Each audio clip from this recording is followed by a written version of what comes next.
तो हम लोग टॉपिक के साथ साथ में रिसोर्स एंड डेवलपमेंट में पहले तो हम देखेंगे टॉपिक का फ्लो क्या क्या होने वाला है, कौन कौन से टॉपिक्स हमारे को पढ़ने हैं, और उसके बाद में हम चैप्टर का नाम और वो सब समझेंगे। तो चैप्टर का फ्लो स्टार्ट करता हूं। देखो, अगर मैं डिवाइड करूं उस पूरे चैप्टर को, रिसोर्स एंड डेवलपमेंट चैप्टर को, तो सबसे पहला टास्क तो पूरी एनसीईआरटी ने जो आपको दिया है वो ये दिया है कि ये समझो रिसोर्स होता क्या है, व्हाट इज रिसोर्स क्या है।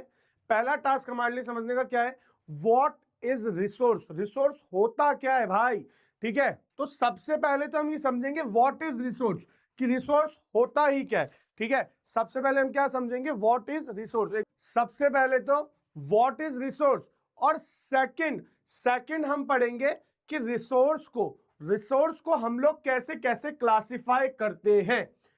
तो सेकंड में आप लोग को पढ़ाऊंगा कि क्लासिफाई क्या क्या है, कि रिसोर्सेज को क्लासिफाई कैसे कर रखा है, इसके 4 बेसिस है। ठीक है, तो अभी हम समझेंगे पहली बात तो कि क्लासिफिकेशन की नीड ही क्या होती है, भाई क्यों करना है किसी चीज को क्लासिफाई, जमाने की जरूरत ही क्या है। ठीक है, और जब ये समझ जाएंगे जरूरत क्या है तो हम देखेंगे कैसे कैसे हम लोगों ने क्लासिफाई कर रखा है। तो ये 4 तरीके, उसके बाद में आपको बताऊंगा जब आप ये पढ़ लोगे रिसोर्स क्या होता है, रिसोर्स को कैसे क्लासिफाई, तो हम सबसे पहली बात ये समझेंगे कि हमारे को रिसोर्सेस को बचाने की और बहुत बहुत जुडिशियस यूज करने की जरूरत है, मतलब बहुत वाइसली यूज करने की जरूरत है, बहुत सोच समझ के काम लेने की जरूरत है, क्योंकि रिसोर्सेज बहुत लिमिटेड है, या मैं कह दूं बहुत स्कैर्ड है। ठीक है, तो भैया रिसोर्स का कंजर्वेशन कैसे करना है, तो हम लोग 2 चीजें यहाँ पे पढ़ेंगे इस टॉपिक के अंदर भी। हम लोग यहाँ पे एक तो देखेंगे कि भैया रिसोर्स का कंजर्वेशन करना जरूरी क्यों है, वाई, और दूसरा हाउ, कि कैसे कंजर्वेशन, भाई पहली चीज तो रिसोर्स को बचाना ही क्यों है,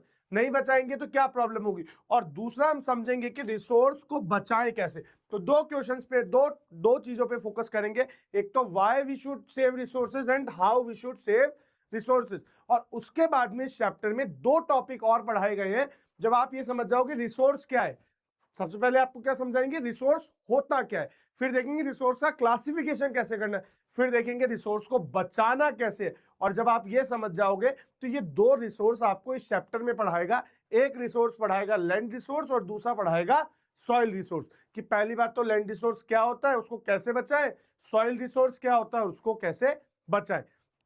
भाई जनरल सी बात है, उसने आपको जनरल बता दिया रिसोर्स ही होते हैं, फिर रिसोर्सेज के बहुत सारे टाइप होते हैं, तो रिसोर्सेज के टाइप जैसे लैंड रिसोर्स हो गया, सॉइल रिसोर्स हो गया, वाटर भी एक रिसोर्स है, मिनरल एंड एनर्जी भी एक रिसोर्स है। तो ये जो बाकी रिसोर्सेज है वो आगे के चैप्टर्स में पढ़ाएगा। बात समझ रहे हो, तो एनसीईआरटी ने बहुत ब्यूटीफुली बुक लिखी है। तो देखो, पहला चैप्टर आप लोग को पढ़ाया रिसोर्स और उसका डेवलपमेंट क्या होता है, दूसरा चैप्टर बताता है वो forest and wild life resource, तो सेकंड चैप्टर फॉरेस्ट और वाइल्ड लाइफ रिसोर्स को एक्सप्लेन करेगा। 2 रिसोर्स उसने यहां एक्सप्लेन कर दिए, फिर उसके बाद आएगा वाटर को रिसोर्स, ठीक है, वाटर रिसोर्स को एक्सप्लेन करेगा, फिर मिनरल एंड एनर्जी रिसोर्स को एक्सप्लेन करेगा। जब आप ये लोग सब समझ जाओगे फिर उसके बाद बताएगा इस रिसोर्स को काम कैसे करना है, काम में कैसे लेना है, मतलब industrial use of the manufacturing industry नाम से चैप्टर आएगा, क्योंकि रिसोर्स की सही प्लानिंग में उसका यूज करने के साथ साथ उसको मैन्युफैक्चर कैसे करना है उस रिसोर्स को यूज करके, तो एक चैप्टर मैन्युफैक्चरिंग रिसोर्सेज से रिलेटेड आएगा। ठीक है, अब तुम बोल रहे होंगे बीच में एग्रीकल्चर चैप्टर भी तो आया था, आपने उसके बारे में क्यों नहीं बोला, वो इस फ्लो का पार्ट नहीं है, मतलब फिर एग्रीकल्चर भी काइंड ऑफ रिसोर्स ही है, रिसोर्स सब कुछ, अभी मैं समझाऊंगा आपको रिसोर्स क्या है। तो फिर हम लोग समझेंगे स्पेशल फॉर्म के एग्रीकल्चर को एज एन रिसोर्स। ठीक है, तो पूरी जो बुक है ना क्लास 10th की, वो आपको रिसोर्स के बारे में समझा रही है। तो सर आप इतनी देर से चिल्ला रहे हो रिसोर्स रिसोर्स रिसोर्स, पहले ये बताओ रिसोर्स होता क्या है, पहले ये बताओ रिसोर्स होता क्या है। तो देखो, आसान भाषा में मैं आप लोग को समझाता हूं, रिसोर्स वो सब कुछ है जिसमें पहली कंडीशन है कि वो ह्यूमन नीड को सेटिस्फाई कर पाए। क्या कर पाए बेटा, ह्यूमन नीड को, जो भी चीज सेटिस्फाई कर पाए, एक सेकंड देना बस,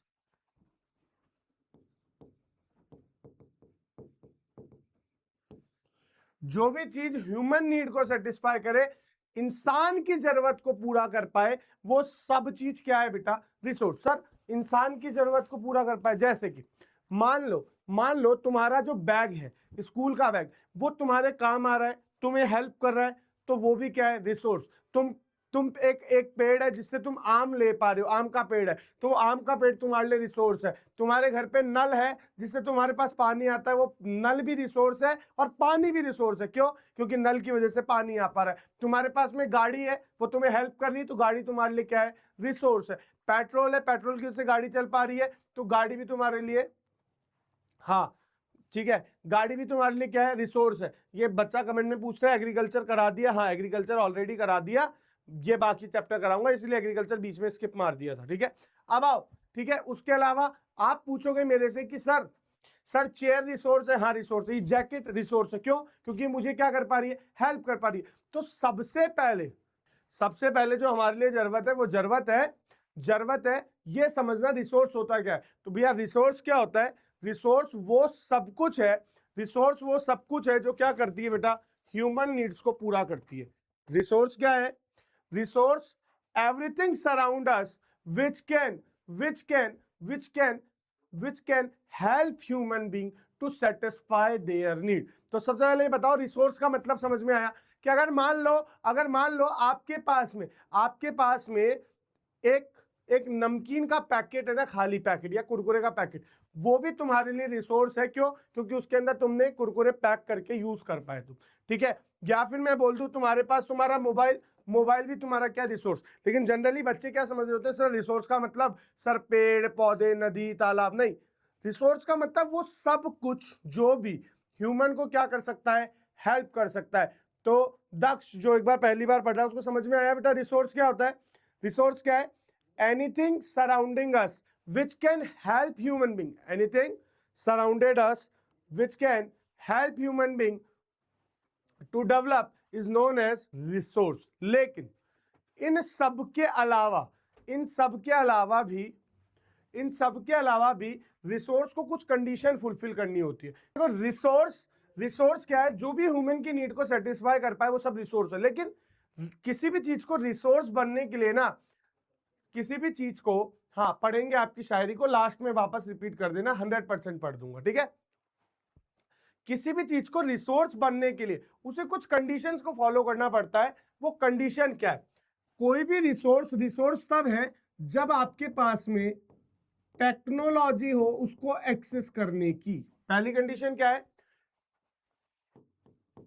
resource are those thing which can satisfy human need but it should be technologically accessible, है ना। एक्सेसिबल मतलब कि भैया हमारे पास ऐसी टेक्नोलॉजी होनी चाहिए जिससे हम उसको यूज कर पाए। क्या होना चाहिए? We should have technology so we can use it. ऐसा नहीं होना चाहिए कि पता चले आप बोल रहे हो सर ये हमारे काम तो आ सकता है, लेकिन हमारे पास अभी टेक्नोलॉजी नहीं है जिसको हम उसके काम ले सकें। मतलब सर एग्जाम्पल के तौर पर, चलो मेरे को तुम लोग ये समझिए कि रिसोर्स क्या होता है। रिसोर्स क्या होता है? तुम लोगों ने बोला रिसोर्स सर वो सब कुछ चीज है जो भी ह्यूमन नीड्स को फुलफिल कर पाए। मुझे ऐसी कोई चीज बताओ जिसको तुम कह सकते हो कि ये रिसोर्स नहीं है, ये रिसोर्स नहीं है। फटाफट मुझे कमेंट करके बताओ कि रिसोर्स क्या नहीं है। भाई रिसोर्स, मैंने बोला रिसोर्स जो ह्यूमन नीड्स को सेटिस्फाई कर सकता है वो सब रिसोर्स है। कोई मुझे 2-4 ऐसे एग्जाम्पल बताओ जिसको आप कहो कि सर ये रिसोर्स नहीं है। जैसे मैं बताता हूं, अभी जैसे थंडर स्टॉर्म होता है, मतलब मान लो बिजली कड़कती है, सी वाटर रिसोर्स नहीं है। नहीं बेटा, सी वाटर रिसोर्स है। पूछो क्यों? जो सी वाटर है उसके अंदर तुम लोग क्या बोट चला रहे हो? तो जवाब है हाँ चला रहे हैं। तो सर वो मीन्स ऑफ ट्रांसपोर्ट तो है।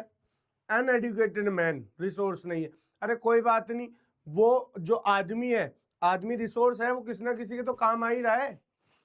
खाना खाता है तो दुकान वाले के काम आ रहा है क्योंकि खाना खरीदता है वो। आओ मैं बताता हूं रिसोर्स क्या नहीं है एग्जाम्पल के तौर पे, है ना। अब कई बच्चे लिख रहे हैं सर गार्बेज रिसोर्स नहीं है। अरे गार्बेज आपके लिए रिसोर्स नहीं है, लेकिन जो गार्बेज पिकर है ना, जो कचरा चुगता है या कबाड़ी वाला है, उसके लिए तो गार्बेज रिसोर्स है। आओ मैं बताता हूं कौन सी चीज रिसोर्स नहीं है। रिसोर्स की पहली डेफिनेशन क्या है? ह्यूमन नीड को सेटिस्फाई करना चाहिए। जो भी ह्यूमन नीड को सेटिस्फाई नहीं करेगा वो रिसोर्स नहीं है। जैसे एग्जांपल, बिजली कड़कती है, थंडर स्टॉर्म होता है। क्या बिजली कड़कना, जब बारिश हो रही होती है बिजली कड़कती है, क्या वो हमारे काम आती है? जवाब है नहीं। क्यों काम नहीं आ रही? हो सकता है वो रिसोर्स होगा, बिजली कड़क रही है, उसमें एनर्जी है, लेकिन वो एनर्जी ह्यूमन की नीड को सेटिस्फाई कर पा रही है क्या? जवाब है नहीं। क्यों नहीं कर पा रही? क्योंकि हमारे पास कोई टेक्नोलॉजी नहीं है उसको हम स्टोर कर पाए। क्या हमारे पास कोई ऐसी टेक्नोलॉजी नहीं है कि हम उसको क्या कर पाए? स्टोर कर पाए। इसलिए जो थंडर स्टॉर्म होता है, वो वाली जो बिजली है, वो हमारे लिए क्या नहीं है? रिसोर्स नहीं है। ठीक है। दूसरी चीज, इकोनॉमिकली फीजेबल होना चाहिए। क्या होना चाहिए? Economically feasible. अब इकोनॉमिकली फीजेबल मतलब रिसोर्स के फीचर नहीं है भैया। रिसोर्स, कोई भी चीज रिसोर्स है जो भी ह्यूमन नीड को यूज, हाँ जैसे कोई दूसरा प्लेनेट है, जब तक वो हमारे काम नहीं आ रहा वो प्लेनेट हमारे लिए रिसोर्स नहीं है। ऑल्दो वो सोलर सिस्टम का पार्ट है, लेकिन अगर हमारे यूज नहीं आ रहा तो हमारे लिए क्या नहीं है? रिसोर्स नहीं है। वो इकोनॉमिकली फीजेबल होना चाहिए। क्या होना चाहिए? मतलब we should have money to purchase it. ठीक है, ऐसा नहीं होना चाहिए कि वो एक्सट्रीम महंगा हो। फॉर एन एग्जाम्पल, अब जैसे हम लोग बोलते हैं कि पानी नहीं है, पानी नहीं है। सर ओशन में कितना पानी भरा है? ओशन के पानी को फिल्टर करो और फिल्टर करके पी लो। भैया वो इकोनॉमिकली फीजिबल प्रोसेस नहीं है, बहुत खर्चा लगेगा उसमें, बहुत ज्यादा खर्चा लग रहा है, बहुत ज्यादा पैसा लग रहा है। तो ऐसी चीज जो इकोनॉमिकली फीजिबल नहीं है वो भी रिसोर्स को अच्छा नहीं बनाती। जनरली आजकल के टाइम पे पैसा बहुत ज्यादा फैक्टर नहीं रहा है, लेकिन रिसोर्स, किसी भी चीज को एक रिसोर्स होने के लिए क्या क्या फीचर चाहिए? It should be technologically accessible, economically feasible, साथ साथ में वो कल्चरली एक्सेप्टेबल होना चाहिए भाई। कल्चरली क्या होना चाहिए? एक्सेप्टेबल। सर इसका मतलब क्या है? फॉर एन एग्जाम्पल, अब तुम लोग मेरे को एक बात बताओ, हम सारे जो मतलब जनरली जो इंडिया के ऑलमोस्ट जो हिंदू लोग हैं, उन सब के लिए गाय का जो मीट है, क्या वो हमारे लिए रिसोर्स है? सर गाय हमारे लिए रिसोर्स है, लेकिन जो गाय का मीट है, क्या वो हमारे ह्यूमन की नीड को सेटिस्फाई कर रहा है? जवाब है नहीं। सर हमारे यहाँ पर जो जनरली इंडिया के अंदर जो भी बेसिकली मैं कहूं कि हिंदू कम्युनिटी वाले लोग, उनके लिए गाय जो है वो फूड रिसोर्स नहीं है। गाय का मीट उनके लिए फूड रिसोर्स नहीं है। क्यों? क्योंकि वो हमारे कल्चर में एक्सेप्टेबल नहीं है। वो हमारे कल्चर में क्या नहीं है? एक्सेप्टेबल नहीं है। ठीक है, वही मैं बोलूं बंगाल वालों के पास जाओ, वो लोग गाय खाते हैं, तो उनके लिए वो क्या है? उनके लिए उनका जो गाय का मीट है वो फूड रिसोर्स है। तो भैया किसी भी चीज को रिसोर्स बनने के लिए पहली कंडीशन तो क्या है? ह्यूमन नीड को सेटिस्फाई करना चाहिए, आदमी की जरूरत को पूरा करना चाहिए। लेकिन आदमी की जरूरत पूरी करने के साथ साथ वो टेक्नोलॉजिकली एक्सेसिबल होना चाहिए, इकोनॉमिकली फीजिबल होना चाहिए और कल्चरली एक्सेप्टेबल होना चाहिए। एक और एग्जांपल देता हूं, जैसे मान लो कि अभी के टाइम पर अगर मैं बात करूं पूरे इंडिया की, तो क्या हमारे लिए जो कैमल है, क्या हमारे यहाँ पे कोई ऊंट काट के खाता है क्या? तो जवाब है नहीं। हमारे यहाँ पे जो ऊंट है वो फूड रिसोर्स नहीं है। लेकिन वहीं पर जो अरेबियन कंट्रीज है, वहां पर कैमल क्या है? एक फूड रिसोर्स है। ऊंट का मांस खाया जाता है। ऊंट का मांस वहां पे क्या करा जाता है? खाया जाता है। तो बात समझ में आ रही है? ऐसी चीज जो भी ह्यूमन की नीड को सेटिस्फाई करे, लेकिन साथ साथ में टेक्नोलॉजिकली एक्सेसिबल हो, इकोनॉमिकली फीजेबल हो और कल्चरली एक्सेप्टेबल हो, ये सब चीजें हमारे लिए क्या है? रिसोर्स है। अभिजीत आप कह रहे हो सर पुराना प्लेन बेटा आपके लिए रिसोर्स कैसे नहीं है? जो आदमी कबाड़ी का काम करता है उसके लिए तो वो क्या है? रिसोर्स ही है ना। बात समझ में आ रही है? रिसोर्स क्या होता है? रिसोर्स वो सब कुछ है जो ह्यूमन नीड को सेटिस्फाई करे, लेकिन सर कंडीशन है टेक्नोलॉजी होनी चाहिए उसको यूज करने के लिए, इकोनॉमिकली फीजिबल होना चाहिए और कल्चरली एक्सेप्टेबल होना चाहिए। एक और एग्जांपल देता हूं टेक्नोलॉजिकली फीजिबल का। जैसे वाटर है, वो पीने का रिसोर्स तो है, लेकिन अगर मैं बोलूं कि क्या आप उससे इलेक्ट्रिसिटी ले सकते हो? सर मैं हाइड्रो इलेक्ट्रिसिटी की बात नहीं कर रहा हूं, मैं बात कर रहा हूं कि मैं वाटर को बोलूं कि हाइड्रोजन और ऑक्सीजन के बीच का बॉन्ड तोड़ दो, हाइड्रोजन को अलग कर दो, ऑक्सीजन को अलग कर दो। तो जब इनका बॉन्ड तोड़ते हैं ना, तो इसमें बहुत सारी एनर्जी निकलती है।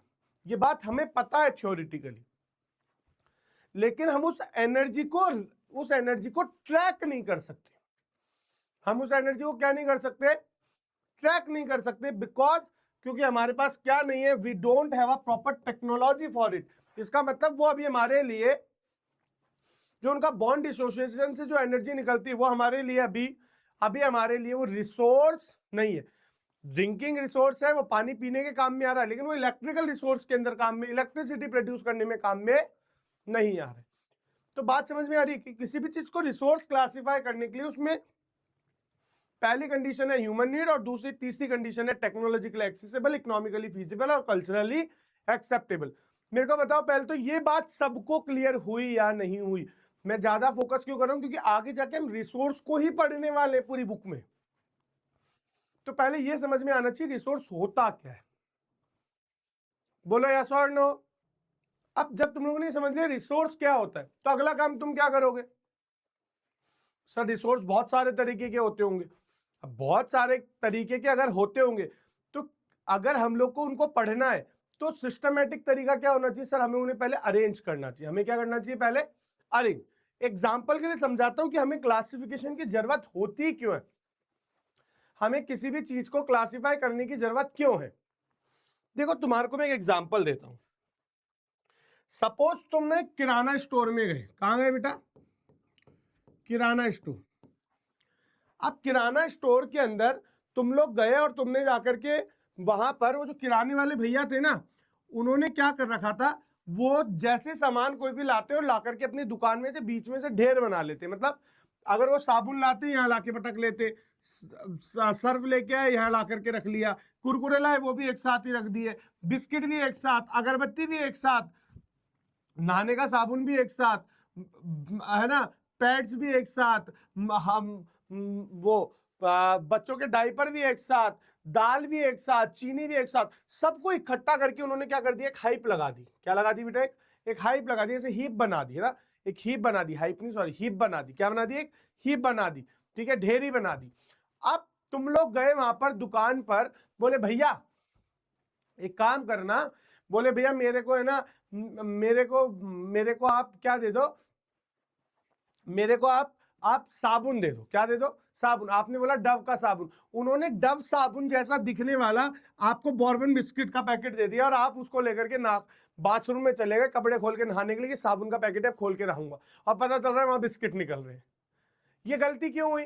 क्योंकि उन्होंने ऑर्गेनाइज नहीं करा था। फॉर एन एग्जाम्पल, दूसरी बात, मान लो तुम लेने गए बिस्किट, उन्होंने तुम्हें बिस्किट ही दे दिया, लेकिन तुमने जब बिस्किट खाया ना तो तुम्हें लग रहा है बिस्किट के अंदर, यार चॉकलेट बिस्किट के अंदर सर्फ एक्सेल की खुशबू आ रही है। रीजन? क्योंकि उन्होंने सर्फ एक्सेल के साथ किसको रख दिया? बिस्किट को। उनमें फ्रेग्रेंस एक्सचेंज हो गई।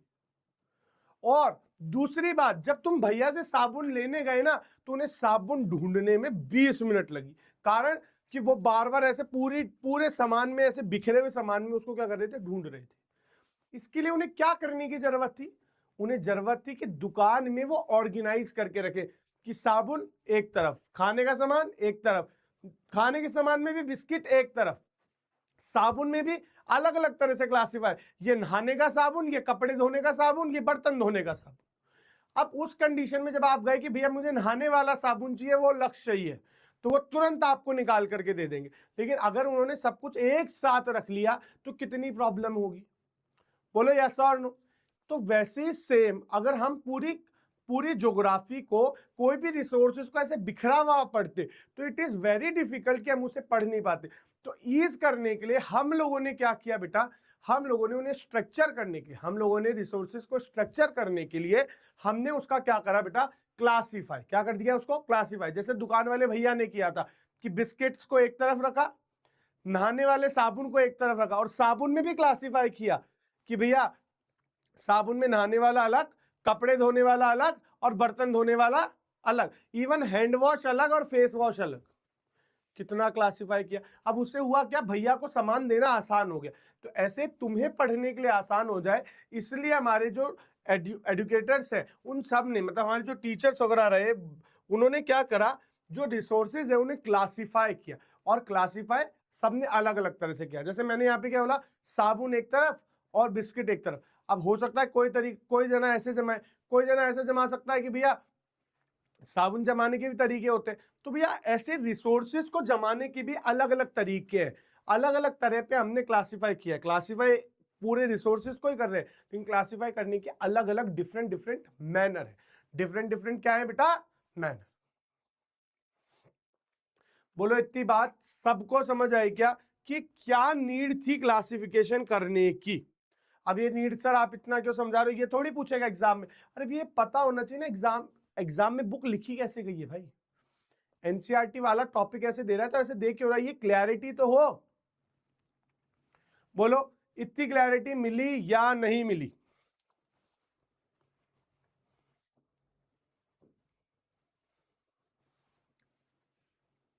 कोई डाउट है? नहीं। आओ, तो जब मैं क्लासिफाई की बात कर रहा हूं कि कैसे कैसे क्लासिफाई करना है, सबसे पहला क्लासिफाई हमने किया on the basis of origin. On the basis of origin. Sir on the basis of origin मतलब भैया ओरिजिन का मतलब ये है कि भैया वो मिला कहां से है, वो हमारे को मिला कहां से है। मतलब मिला कहां से सर, क्या वो पेड़ पौधों से या लिविंग थिंग से मिला या नॉन लिविंग थिंग से मिला? तो सबसे पहला क्लासिफिकेशन करेंगे on the basis of origin. On the basis of origin, तो आओ समझते हैं classification of the resources on the basis of origin. तो ओरिजिन के बेसिस पर हमने रिसोर्सेज को दो तरह से क्लासिफाई किया है बेटा, एक बायोटिक रिसोर्सेज और दूसरा अबायोटिक रिसोर्सेज। बायोटिक, बायोलॉजी मतलब किसके बारे में पढ़ते हो बायोलॉजी में?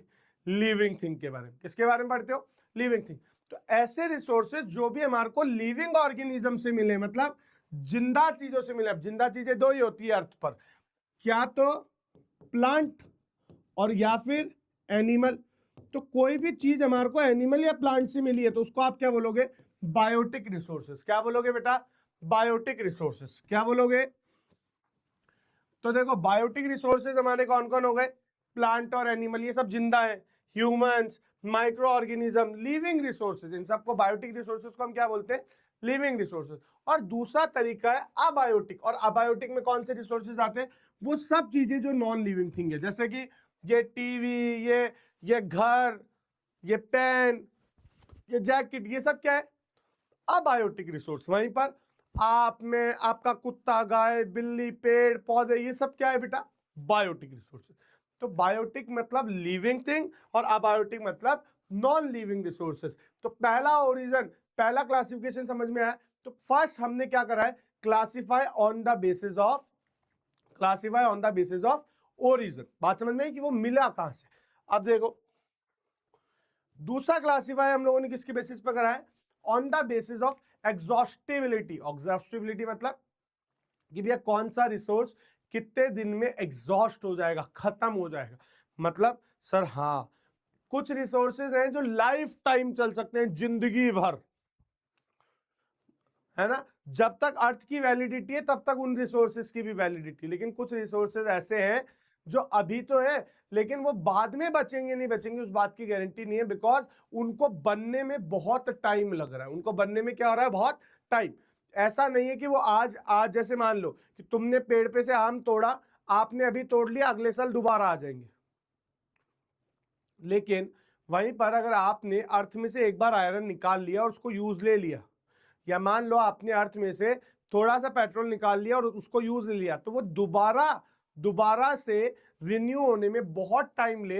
वो सारे रिसोर्सेज के बेसिस पे हमने क्राइटेरिया जो किया है वो है on the basis of exhaustibility, कि रिसोर्सेज खत्म होंगे या नहीं होंगे। तो आओ on the basis of exhaustibility, on the basis of exhaustibility हमने कौन कौन से रिसोर्सेज पढ़ने हैं। तो देखो on the basis of exhaustibility, on the basis of exhaustibility कि भैया एग्जॉस्ट होंगे या नहीं होंगे। तो दो तरह के रिसोर्सेज, एक रिसोर्स जो बार बार रिन्यू हो सकते हैं, बार बार क्या हो सकते हैं? रिन्यूएबल रिसोर्सेज, बार बार काम में लिए जा सकते हैं। और कुछ रिसोर्सेज होते हैं जो होते हैं नॉन रिन्यूएबल। कैसे होते हैं बेटा? Non renewable. जैसे एग्जांपल रिन्यूएबल रिसोर्सेज का, सर सनलाइट खूब बन रही है, सर एयर, ठीक है, विंड एनर्जी, वाटर, सर अभी हमने काम ले लिया, बारिश होगी 1-2 साल में वापस आ जाएगा उतना पानी, ठीक है। फॉरेस्ट, सर पेड़ काट लिया, पेड़ से कुछ ले लिया, अभी बाद में वापस आ जाएगा। तो ऐसे रिसोर्सेज जिनको या तो आप बार बार यूज कर सकते हो या बनने में उन्हें बहुत ज्यादा टाइम नहीं लगता, they are very quick to form, that is known as renewable resources. लेकिन वहीं पर नॉन रिन्यूएबल रिसोर्सेज क्या है, जिनको बनने में मिलियंस ऑफ ईयर लगते हैं, या मैं बोल दूं इनफाइनाइट टाइम लगता है, पता ही नहीं है कितने समय में बनेंगे। ऐसे रिसोर्सेज क्या है बेटा, non renewable. For an example fossil fuel, ठीक है, कोल, पेट्रोलियम, ये सबको बनने में हजारों साल लगे। मतलब अगर ये एक बार खत्म हो गए तो उनके लिए हजारों साल वेट करना पड़ेगा, that is not practically possible. तो ऐसे रिसोर्सेज जो नॉन रिन्यूएबल है, ठीक है, ऑयल या गैस, मिनरल एनर्जी, ठीक है, तो ये क्या है, ये जो रिन्यूएबल रिसोर्सेज है ये तो क्या कर सकते हैं, इनको रिन्यूड कर सकते हैं रिपीटेडली, बार बार रिन्यू कर सकते हैं, ये सस्टेनेबल है, लाइफ टाइम चल सकते हैं। लेकिन वहीं पर जो नॉन रिन्यूएबल रिसोर्सेज है वो अनसस्टेनेबल रिसोर्सेज है, मतलब उनको हम लोग रिप्लेनिश नहीं कर सकते। अगर एक बार वो डिप्लीट हो गए, एक बार अगर वो खत्म हो गए तो हम लोग उसको बार बार यूज कर सकते नहीं है। तो एक बार अगर वो कम हो गए तो दे आर नॉन रिन्यूड, दोबारा बनने वाले नहीं है, और बनेंगे तो इतना टाइम ले रहे हैं, उसका टाइम भी कोई फिक्स नहीं है। तो बताओ क्लासिफिकेशन दो बेसिस पे समझ में आया। पहला क्लासिफिकेशन क्या समझा आप लोगों ने, पहला क्लासिफिकेशन समझा आपने on the basis of origin, और दूसरा आपको मैंने कौन सा समझाया, on the basis of exhaustibility, on the basis of. अब तीसरा क्लासिफिकेशन आता है कि भैया रिसोर्स का डेवलपमेंट कितना हुआ है। सर रिसोर्स का डेवलपमेंट कितना, मतलब डेवलपमेंट से मतलब ये है कि भैया उस रिसोर्स के बारे में आपको कितना पता है, वो रिसोर्स कितना डेवलप्ड है, लोग कितना अवेयर है उस रिसोर्स के बारे में, या हमारे पास कितनी टेक्नोलॉजी है उस रिसोर्स को यूज करने के लिए। तो इसके बेसिस पे भी हमने रिसोर्सेज को डिवाइड कर रखा है। देखो उसके बेसिस पे चार तरह के रिसोर्सेज डिवाइडेड है। एक है पोटेंशियल रिसोर्स, दूसरा है डेवलप्ड रिसोर्स, तीसरा है स्टॉक, और चौथा है रिजर्व। तो एक बार मैं पहले आपको पढ़ाऊंगा डेवलप्ड रिसोर्स और दूसरा पढ़ाऊंगा पोटेंशियल रिसोर्स, ठीक है। अब समझाता हूं ऐसा क्यों मैं बोल रहा हूं। डेवलप्ड रिसोर्स, डेवलप्ड रिसोर्स मतलब on the basis of development, उनका स्टेट, मतलब हम लोग उनके बारे में फुल्ली अवेयर है। जैसे कि हमें पता है कि पूरी अर्थ में आयरन कितना प्रेजेंट है, कहां प्रेजेंट है, कितनी क्वांटिटी में प्रेजेंट है, कौन सी क्वालिटी में प्रेजेंट है। तो मतलब ऐसे रिसोर्सेज जिनके बारे में पूरा सर्वे कर रखा हो, और हमें यह भी पता हो कि उनको करंट में यूज कैसे करना है, उनको हमें क्या पता हो करंट में यूज कैसे करना है। ऐसे सारे रिसोर्सेज हमारे लिए क्या कहलाते हैं बेटा, डेवलप्ड रिसोर्सेज। क्या कहलाते हैं बेटा, डेवलप्ड रिसोर्सेज। जैसे कि हमारे को पता है कि भैया कहां पर कितना ऑयल है, कौन सी कंट्री में कहां पर कितना ऑयल दबा हुआ है, उसको कैसे निकालना है, ठीक है। साथ साथ में हमारे को यह भी पता है कि उसका यूटिलाइजेशन कैसे करना है। ऐसे रिसोर्सेज जिनके बारे में पूरी इंफॉर्मेशन है, कंप्लीट सर्वे हो चुका है, कहा कितनी क्वांटिटी में कैसे यूज करना है, कैसे निकालना है, सब पता है, वो सारे रिसोर्स क्या होते हैं बेटा, डेवलप्ड रिसोर्स। वो सारे रिसोर्स क्या होते हैं, डेवलप्ड रिसोर्स, ठीक है। वहीं पर पोटेंशियल रिसोर्सेज, वहीं पर दूसरे रिसोर्सेज आते हैं बेटा, कौन सा, ओके वहीं पे कौन सा आता है बेटा, पोटेंशियल रिसोर्सेज। कौन सा रिसोर्सेज बेटा, पोटेंशियल रिसोर्सेज। पोटेंशियल रिसोर्सेज क्या है, पोटेंशियल रिसोर्सेज वो है जो आपके रीजन में अवेलेबल तो है but you are not using it यार, ठीक है, लेकिन आप उसको अभी तक यूज नहीं कर रहे हो। जैसे कि अपने राजस्थान को पता है कि हमारे पास सोलर एनर्जी बहुत है, लेकिन हमने अभी तक उसको यूज करा नहीं था। तो ऐसा रिसोर्स जिसके अंदर अभी लोगों की डिमांड फुलफिल करने का पोटेंशियल है, लेकिन अभी हम उसे किसी भी कारण से यूज नहीं कर रहे, वो कोई भी कारण हो सकता है, ड्यू टू थोड़ा बहुत टेक्नोलॉजिकल डेवलपमेंट बाकी है, या लोग अवेयर नहीं है। जैसे हमारे यहाँ लोग अवेयर नहीं थे कि सोलर एनर्जी को यूज किया जा सकता है, क्यों, क्योंकि हमारे पास में सोलर पैनल नहीं थे। लेकिन या विंड एनर्जी के लिए हमारे को क्या लगाने थे, विंड मिल लगाने थे, हमने लगाए नहीं, हमने नहीं लगाए तो हम लोग उसको यूज नहीं कर रहे, लेकिन उसमें पोटेंशियल है कि वो ह्यूमन रिसोर्स को ह्यूमन नीड को सेटिस्फाई कर सकता है, लेकिन करंटली हम उसको यूज ना कर रहे हो। उनका टेक्नोलॉजिकल डेवलपमेंट भी पूरा होता है कि भैया उसको टेक्नोलॉजिकली यूज किया जा सकता है, इकोनॉमिकली फीजिबल है, सारे फीचर है, लेकिन किसी भी रीजन से हम लोग उसको उस टाइम पे यूज ना कर रहे हो, ऐसे रिसोर्सेज को हम क्या बोलते हैं, पोटेंशियल रिसोर्सेज। उसके बाद आता है स्टॉक, नाम से पता चल रहा है स्टॉक कौन से रिसोर्सेज, ऐसे रिसोर्सेज जो ह्यूमन नीड्स को सेटिस्फाई कर सकते हैं, ऐसे रिसोर्स जो ह्यूमन नीड को सेटिस्फाई कर सकते हैं, लेकिन अभी इतनी प्रॉपर टेक्नोलॉजी नहीं है या मैं बोल दूं टेक्नोलॉजिकल डेवलपमेंट उस फील्ड में है ही नहीं कि हम उसको यूज कर पाए। जैसे मैंने बोला था वाटर से, कि वाटर में से हाइड्रोजन और ऑक्सीजन को अगर आप अलग कर दो, ये गलत लिख दिया यहाँ पे ना, वाटर में से अगर आप हाइड्रोजन को और ऑक्सीजन को, हाइड्रोजन को और ऑक्सीजन को, अगर आप हाइड्रोजन और ऑक्सीजन को अगर आप सेपरेट कर दो तो उससे इतनी एनर्जी निकल सकती है कि वो हमारी बहुत सारी एनर्जी क्राइसिस को खत्म कर सकता है। लेकिन दिक्कत क्या है कि हमारे पास उसके लिए अभी क्या नहीं है, हमारे पास अभी यहाँ पर प्रॉपर टेक्नोलॉजी उसके लिए नहीं है। क्या नहीं है हमारे पास? Proper technology. तो ऐसे रिसोर्सेज जिनके लिए प्रॉपर टेक्नोलॉजी एक्सेसिबल नहीं है अभी, तो वो क्या कहलाते हैं? स्टॉक। अब उसी स्टॉक का एक और पार्ट आता है, वो है रिजर्व। ऐसे रिसोर्सेज जिनकी हमारे पास में टेक्नोलॉजी अभी थोड़ी बहुत तो डेवलप हो गई है, अभी हमारे पास उसकी थोड़ी बहुत टेक्नोलॉजी तो डेवलप हो गई है, लेकिन अभी हम लोग उसको यूज नहीं कर रहे।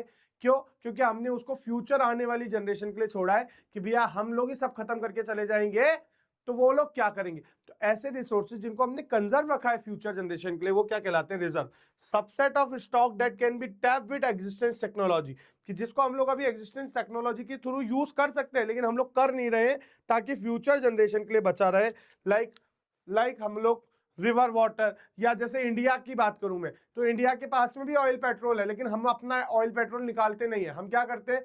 हम बाहर की कंट्रियों से मंगा लेते हैं। क्यों? क्योंकि हमने अपनी आने वाली जनरेशन के लिए उसको क्या कर रखा है बेटा? सेव कर रखा है। तो ऐसे रिसोर्सेज जिसको आपने फ्यूचर के लिए बचा के रखा हो, आप उसे क्या कहोगे? क्या कहोगे बेटा? रिजर्व कहोगे। क्या कहोगे बेटा? रिजर्व। तो बताओ, अगला क्राइटेरिया भी समझ आया क्या? पहला क्राइटेरिया क्या था? जल्दी से कमेंट करके बताओ, पहला क्राइटेरिया कौन सा था रिसोर्स को बचाने का? जल्दी जल्दी फटाफट। पहला क्राइटेरिया क्या था रिसोर्स का क्लासिफिकेशन का? किस बेसिस पे किया था?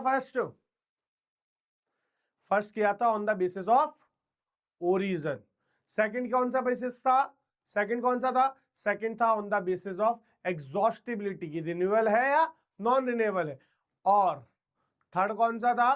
थर्ड कौन सा है? On the basis of development. On the basis of development, कि भैया रिसोर्स का डेवलपमेंट कितना है। अब फोर्थ वन आता है on the basis of ownership, कि भैया उसे ओन कौन करता है? On the basis of ownership. On the basis of ownership, कि ओनरशिप के बेसिस पर रिसोर्स का डेवलपमेंट कितना है, ये कैसे क्लासिफाई करें? तो ये चार तरीके हैं ओनरशिप के बेसिस पे।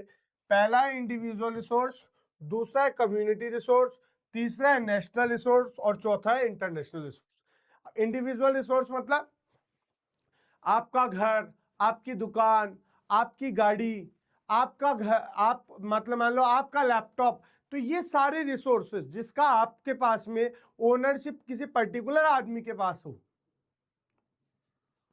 और कितना बचा है चैप्टर? बेटा अभी तो दूसरा टॉपिक ही चल रहा है, अभी तो सब चैप्टर का बेस बनना चालू हुआ है। चिंता मत करो, 2 पार्ट में करा दूंगा, ठीक है। तो ऐसे रिसोर्सेज जो ओनरशिप के बेसिस पे डिसाइड कर गए हो, ठीक है, मतलब कि जो इंडिविजुअल आदमी के हो, तो वो कौन से होते हैं? Individual resource. वहीं पे मैं बोलूं कम्युनिटी ओन रिसोर्स, जैसे आपका गली का पार्क आपका है? जवाब है नहीं सर, वो गली के सब लोगों का है। या मान लो आपके गली का मंदिर वो कम्युनिटी ने मिलकर बना है। या फिर मान लो माहेश्वरी समाज जैसे कि स्कूल है ना, या मान लो पारिक समाज का स्कूल है, तो वो पूरे पारिकों का है, किसी इंडिविजुअल का नहीं, कम्युनिटी का है। तो ऐसे रिसोर्सेज जो कम्युनिटी मिलके ओन करती है और उसको सब लोग यूज कर सकते हैं, जैसे गांव का park, grazing land, public well, ठीक है, हमारे जो जनरली मैं बोल दूं आप लोग को धर्मशाला वगैरह, ये सब क्या कहलाती है? कम्युनिटी रिसोर्सेज कहलाती है। उसके बाद आता है नेशनल रिसोर्स। नेशनल रिसोर्सेज क्या होते हैं? नेशनल रिसोर्सेज जिसको नेशन ओन करता है, इंडिया। जैसे मैं बोलूं गंगा किसकी है, तो गंगा किसी कम्युनिटी की है? माहेश्वरी की, या अग्रवाल की, या शर्मा जी की? जवाब है नहीं। तो क्या गंगा यूपी वालों की है? जवाब है नहीं। गंगा किसकी है? गंगा है पूरे इंडिया की। तो ऐसे रिसोर्स जो नेशन ओन करता है, या हमारे यहाँ की कोई भी माइनिंग, जैसे अरावली कहाँ का है? राजस्थान का थोड़ी है, वो इंडिया का है। बात समझ में आ रही है? पब्लिक लैंड, फॉरेस्ट, तो ऐसे रिसोर्सेज जो पूरे देश के हैं, हमारे नेशन के, ओन बाय द कंट्री और नेशनल और government, that is known as national resource. That is known as national resource, पूरे नेशन का हो। और उसके बाद आता है इंटरनेशनल रिसोर्सेज। ऐसा रिसोर्स जो दो या दो से ज्यादा कंट्रीज ओन करती हो, वो क्या कहलाती है? International resource. जैसे कि सी है, हमारा समुद्र है, ओशियन है, तो क्या आप कह सकते हो ओशियन सिर्फ इंडिया का है? जवाब है नहीं सर, ओशियन इंडिया का भी है, श्रीलंका का भी है, चाइना का भी है, यूके का भी है, ब्रिटेन का भी है ना, सब कंट्रीज का है, सब मिलकर के उसको यूज कर सकते हैं। तो ऐसी चीजें जो सबकी है वो क्या कहलाती है बेटा? International resource. क्या कहलाती है बेटा? International resource. तो सबसे पहली बात बताओ, रिसोर्स क्या होता है समझ में आया? रिसोर्स का क्लासिफिकेशन क्या होता है समझ में आया या नहीं आया? जल्दी से कमेंट करके बताओ कि ये क्लियर हुआ या नहीं हुआ। ओशियन बाउंड्री होती है, तो जैसे जैसे इंडिया में जहां तक ओशियन की बाउंड्री हुई हुई है, जहां तक मतलब ओशियन का हम लोगों ने एरिया डिसाइड कर रखा है, वो तो इंडिया का पार्ट है, लेकिन उसके अलावा जितना भी ओशियन का एरिया है वो इंडिया का नहीं है। तो मेरे को सबसे पहले ये बताओ, क्या आप लोग को ये समझ में आया कि व्हाट इज रिसोर्स क्या होता है, क्लासिफिकेशन ऑफ रिसोर्स क्या होता है? इतनी बात सबको क्लियर है क्या? चारों बेसिस पर ये भी क्लियर है कि चारों बेसिस कौन कौन से रिसोर्स क्लासिफाई करने की?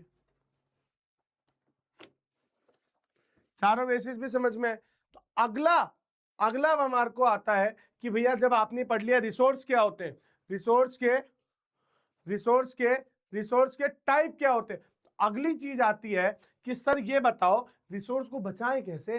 रिसोर्स को बचाएं कैसे?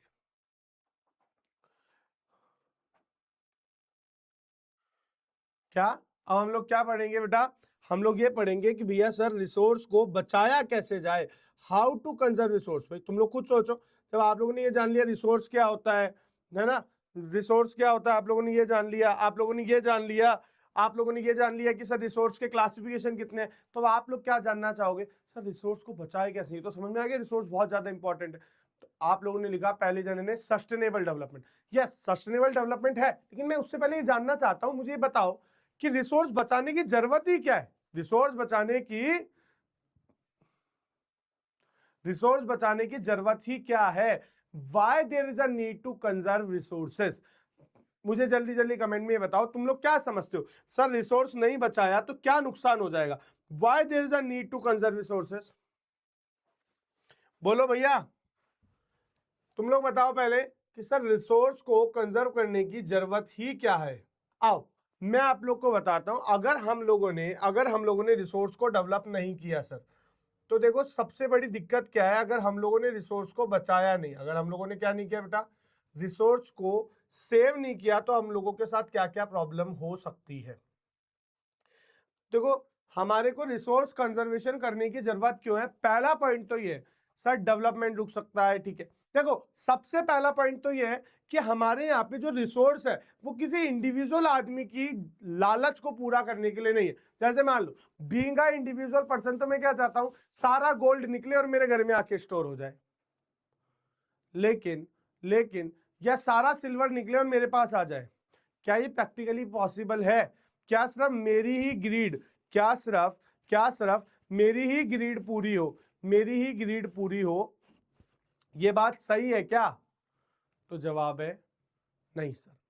तो development of the resources for satisfying the greed of few individual, कि भैया डेवलपमेंट मतलब अगर आपने depletion of the resources for satisfying the, कि अगर सर आपने रिसोर्स को कंजर्व नहीं किया तो उसका डिप्लेशन हो जाएगा, कम हो जाएंगे। और डिप्लेशन क्यों हो जाएगा, क्यों हो जाएंगे डिप्लीट, क्यों हो जाएंगे कम? क्योंकि वो कुछ लोगों की जरूरतों को अगर पूरा करते रहे, कुछ लोगों के जरूरत नहीं लालच को पूरा करते रहे, तो रिसोर्सेज कम हो जाएंगे। गांधी जी बहुत फेमस लाइन बोलते हैं, रिसोर्सेज आर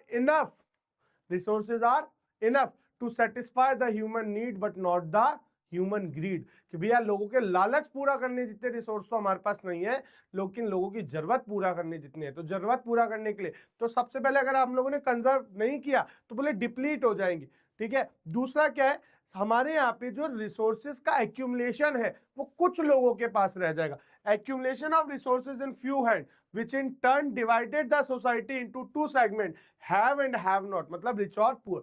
कि सर अगर हम लोगों ने रिसोर्सेज का कंजर्वेशन या डेवलपमेंट इस तरह से नहीं किया कि वो सबको मिले, इस तरह से नहीं किया कि सबको मिले, तो होगा क्या, कुछ लोगों के पास तो बहुत सारे और कुछ लोगों के पास नहीं। जैसा आज के टाइम पे इंडिया में है कि भैया जो मनी एक रिसोर्स है वो कुछ लोगों के पास तो बहुत सारी और कुछ लोगों के पास है ही नहीं। मेरे जैसे लोग गरीब घूम रहे बेचारे, है ना। सही है क्या?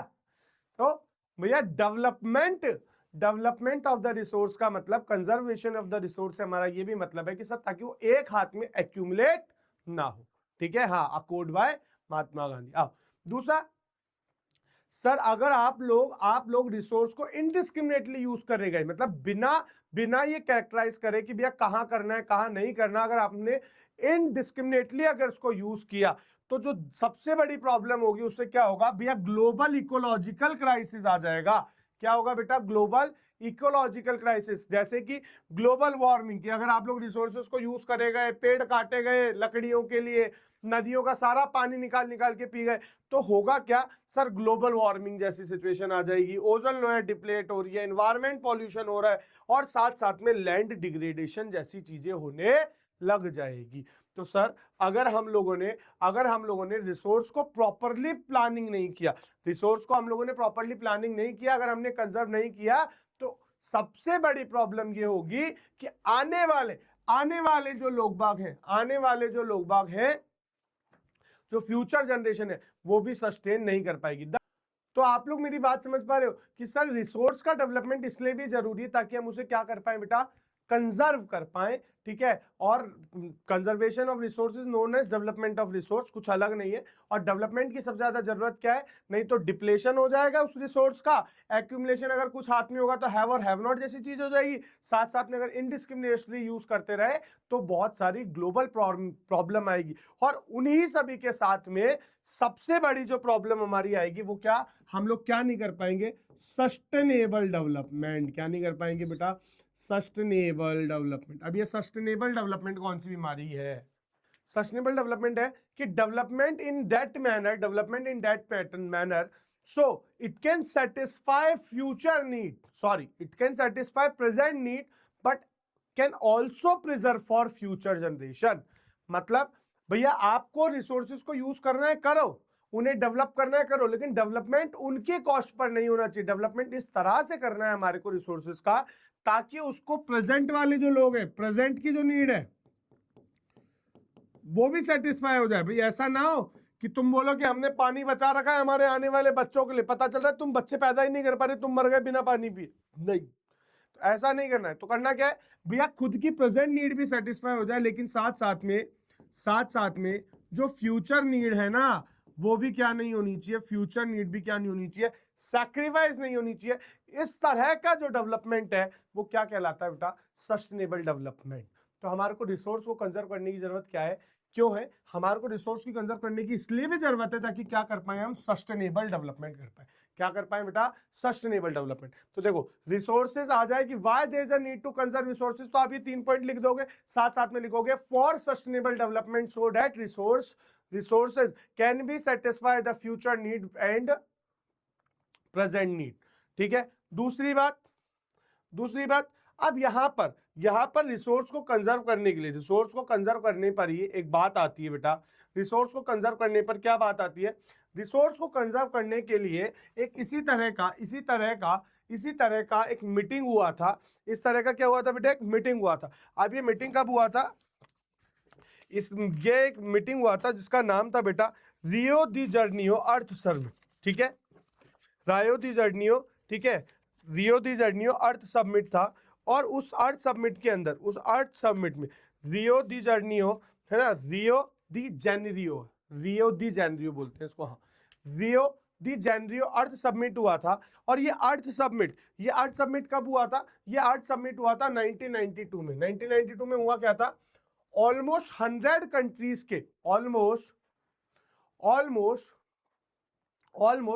100 कंट्रीज के हेड मिले, और इन हेड ने मिलकर के, इन सब ने मिलकर के डिसाइड किया कि हम लोग नेचर को बचाएंगे, हम लोग इस तरह से डेवलपमेंट करेंगे ताकि आज की नीड भी सेटिस्फाई हो, साथ साथ में फ्यूचर की नीड को भी सेक्रीफाइस ना करना पड़े।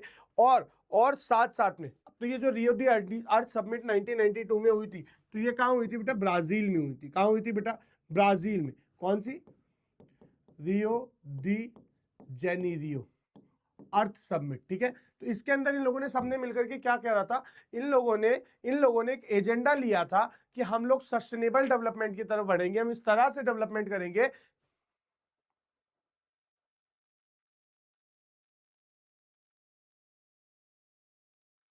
बेटा किसी अनजान जगह पर बहुत सारा अगर पेट्रोल निकल जाए तो सारा पेट्रोल, वो सारा पेट्रोल जिस भी कंट्री के एरिया में वो एरिया आता है उस कंट्री का होगा।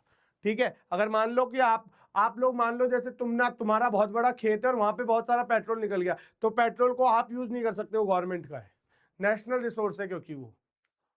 ठीक है, तो इन सारे लोगों ने मिलकर के क्या लिया था, एजेंडा 21। क्या लिया था बेटा, एजेंडा 21। एजेंडा 21 नाम क्यों दिया था, इन लोग का टारगेट था कि 21 सेंचुरी तक हमारे को रिसोर्सेज को इस तरह से डेवलप करना है, ठीक है, इस तरह से डेवलपमेंट करना है ताकि वो आज की नीड को भी सेटिस्फाई कर पाए और फ्यूचर नीड को भी। और मतलब कहने का मतलब ये सस्टेनेबल डेवलपमेंट चाह रहे थे। क्या चाह रहे थे बेटा ये लोग, सस्टेनेबल डेवलपमेंट। तो सबसे इंपॉर्टेंट क्या था यहाँ पर बेटा, अर्थ जो सबमिट हुआ था, इसके अंदर इन लोगों ने सबने मिलकर के क्या किया था, एक यूनाइटेड नेशनल कॉन्फ्रेंस हुई थी ऑन एनवायरनमेंट एंड डेवलपमेंट। क्या हुआ था, यूएनसीईडी। क्या हुआ था बेटा, यूएनसीईडी। यूएनसीईडी मतलब इसके अंदर हुआ क्या था, United nation commission for earth and environment and development. इसके अंदर इन लोगों ने मिलकर के कॉन्फ्रेंस में क्या किया, इन लोगों ने कॉन्फ्रेंस में मिलकर के क्या किया, इस तरह के एजेंडास को अपने अडॉप्ट किया कि बोले हम लोग पुअर्टी को हटाएंगे, पूरी तरह से सोशल इकोनॉमिक डेवलपमेंट करेंगे। सोशल इकोनॉमिक डेवलपमेंट साथ साथ में कैसा डेवलपमेंट होगा, सस्टेनेबल डेवलपमेंट होगा। और साथ साथ में हम लोग सब मिलकर के एक जिम्मेवारी निभाएंगे कि कोई भी जना रिसोर्सेज को गलत तरह से यूज नहीं करेगा। जैसे अगर मान लो आज आप बहुत ज्यादा पोल्यूशन फैलाने लग जाओगे तो अमेरिका तुरंत आ जाएगा हमारे को बोलने के लिए, यूएन तुरंत आ जाएगा, नहीं इंडिया का पेट्रोल ट्रांसफर नहीं होता, हम खुद ही नहीं काम ले रहे, दूसरों को क्या बेचेंगे, है ना। इंडिया का पेट्रोल ट्रांसपोर्ट नहीं होता, हम तो अपने यूज करते हैं, इतना ही निकालते हैं कि हमारा काम हो जाए, हमारे लिए भी पूरा नहीं निकाल रहे, वो भी हम इंपोर्ट करते हैं, हम तो खुद इंपोर्ट करते हैं, दूसरों को क्या बेचेंगे। ठीक है, अब ट्रांसपोर्ट होने से मतलब शायद आप एक्सपोर्ट की बात कर रहे हो कि हम एक्सपोर्ट करते हैं, कि हम एक्सपोर्ट नहीं करते, हमारे पास इतना है ही नहीं कि हम लोगों को बेच सके, हमारे पास खुद की नीड ही सेटिस्फाई नहीं होती। ठीक है, तो बात समझ में आ गई या नहीं आई, बोलो। तो रायोदी जर्नी और समिट में क्या हुआ, सस्टेनेबल डेवलपमेंट गोल लिए। और क्यों लिए, तो देखो ये बात समझ में आ गई कि भैया डेवलपमेंट क्यों कंजर्वेशन करना चाहिए, कंजर्वेशन पहले कैसे कैसे हुआ है, तो अब समझ में आता है, अब समझते हैं कंजर्वेशन करे कैसे। भाई ये बात आपने सारी समझा दी कि सर रिसोर्स को, तो भैया सबसे पहले ये बताओ सर रिसोर्स को कंजर्वेशन करना क्यों है, नहीं एक्सपोर्ट नहीं इंपोर्ट। हाँ हम लोग इंपोर्ट करते हैं, हम लोग सारा पेट्रोल क्या करते हैं, इंपोर्ट करते हैं, बाहर से मंगवाते हैं, क्योंकि हमारे पास खुद के पास है नहीं। तो देखो आओ मैं आप लोग को समझाता हूं कि इंडिया के अंदर हम लोगों ने रिसोर्स प्लानिंग को कैसे कर रखा है, या फिर मैं बता दूं कि हम लोगों ने कंजर्व कैसे कर रखा है। भाई रिसोर्स प्लानिंग करने का मतलब कंजर्व करना, ताकि बचा के रख सके हम लोग उसको, ऐसे अनवांटेड वो यूज ना हो, वेस्ट ना हो। तो रिसोर्स प्लानिंग लगी है इसके लिए। और इंडिया में रिसोर्स प्लानिंग कैसे होती है जरा समझना भैया। सबसे पहली बात तो हम लोगों ने क्या करा,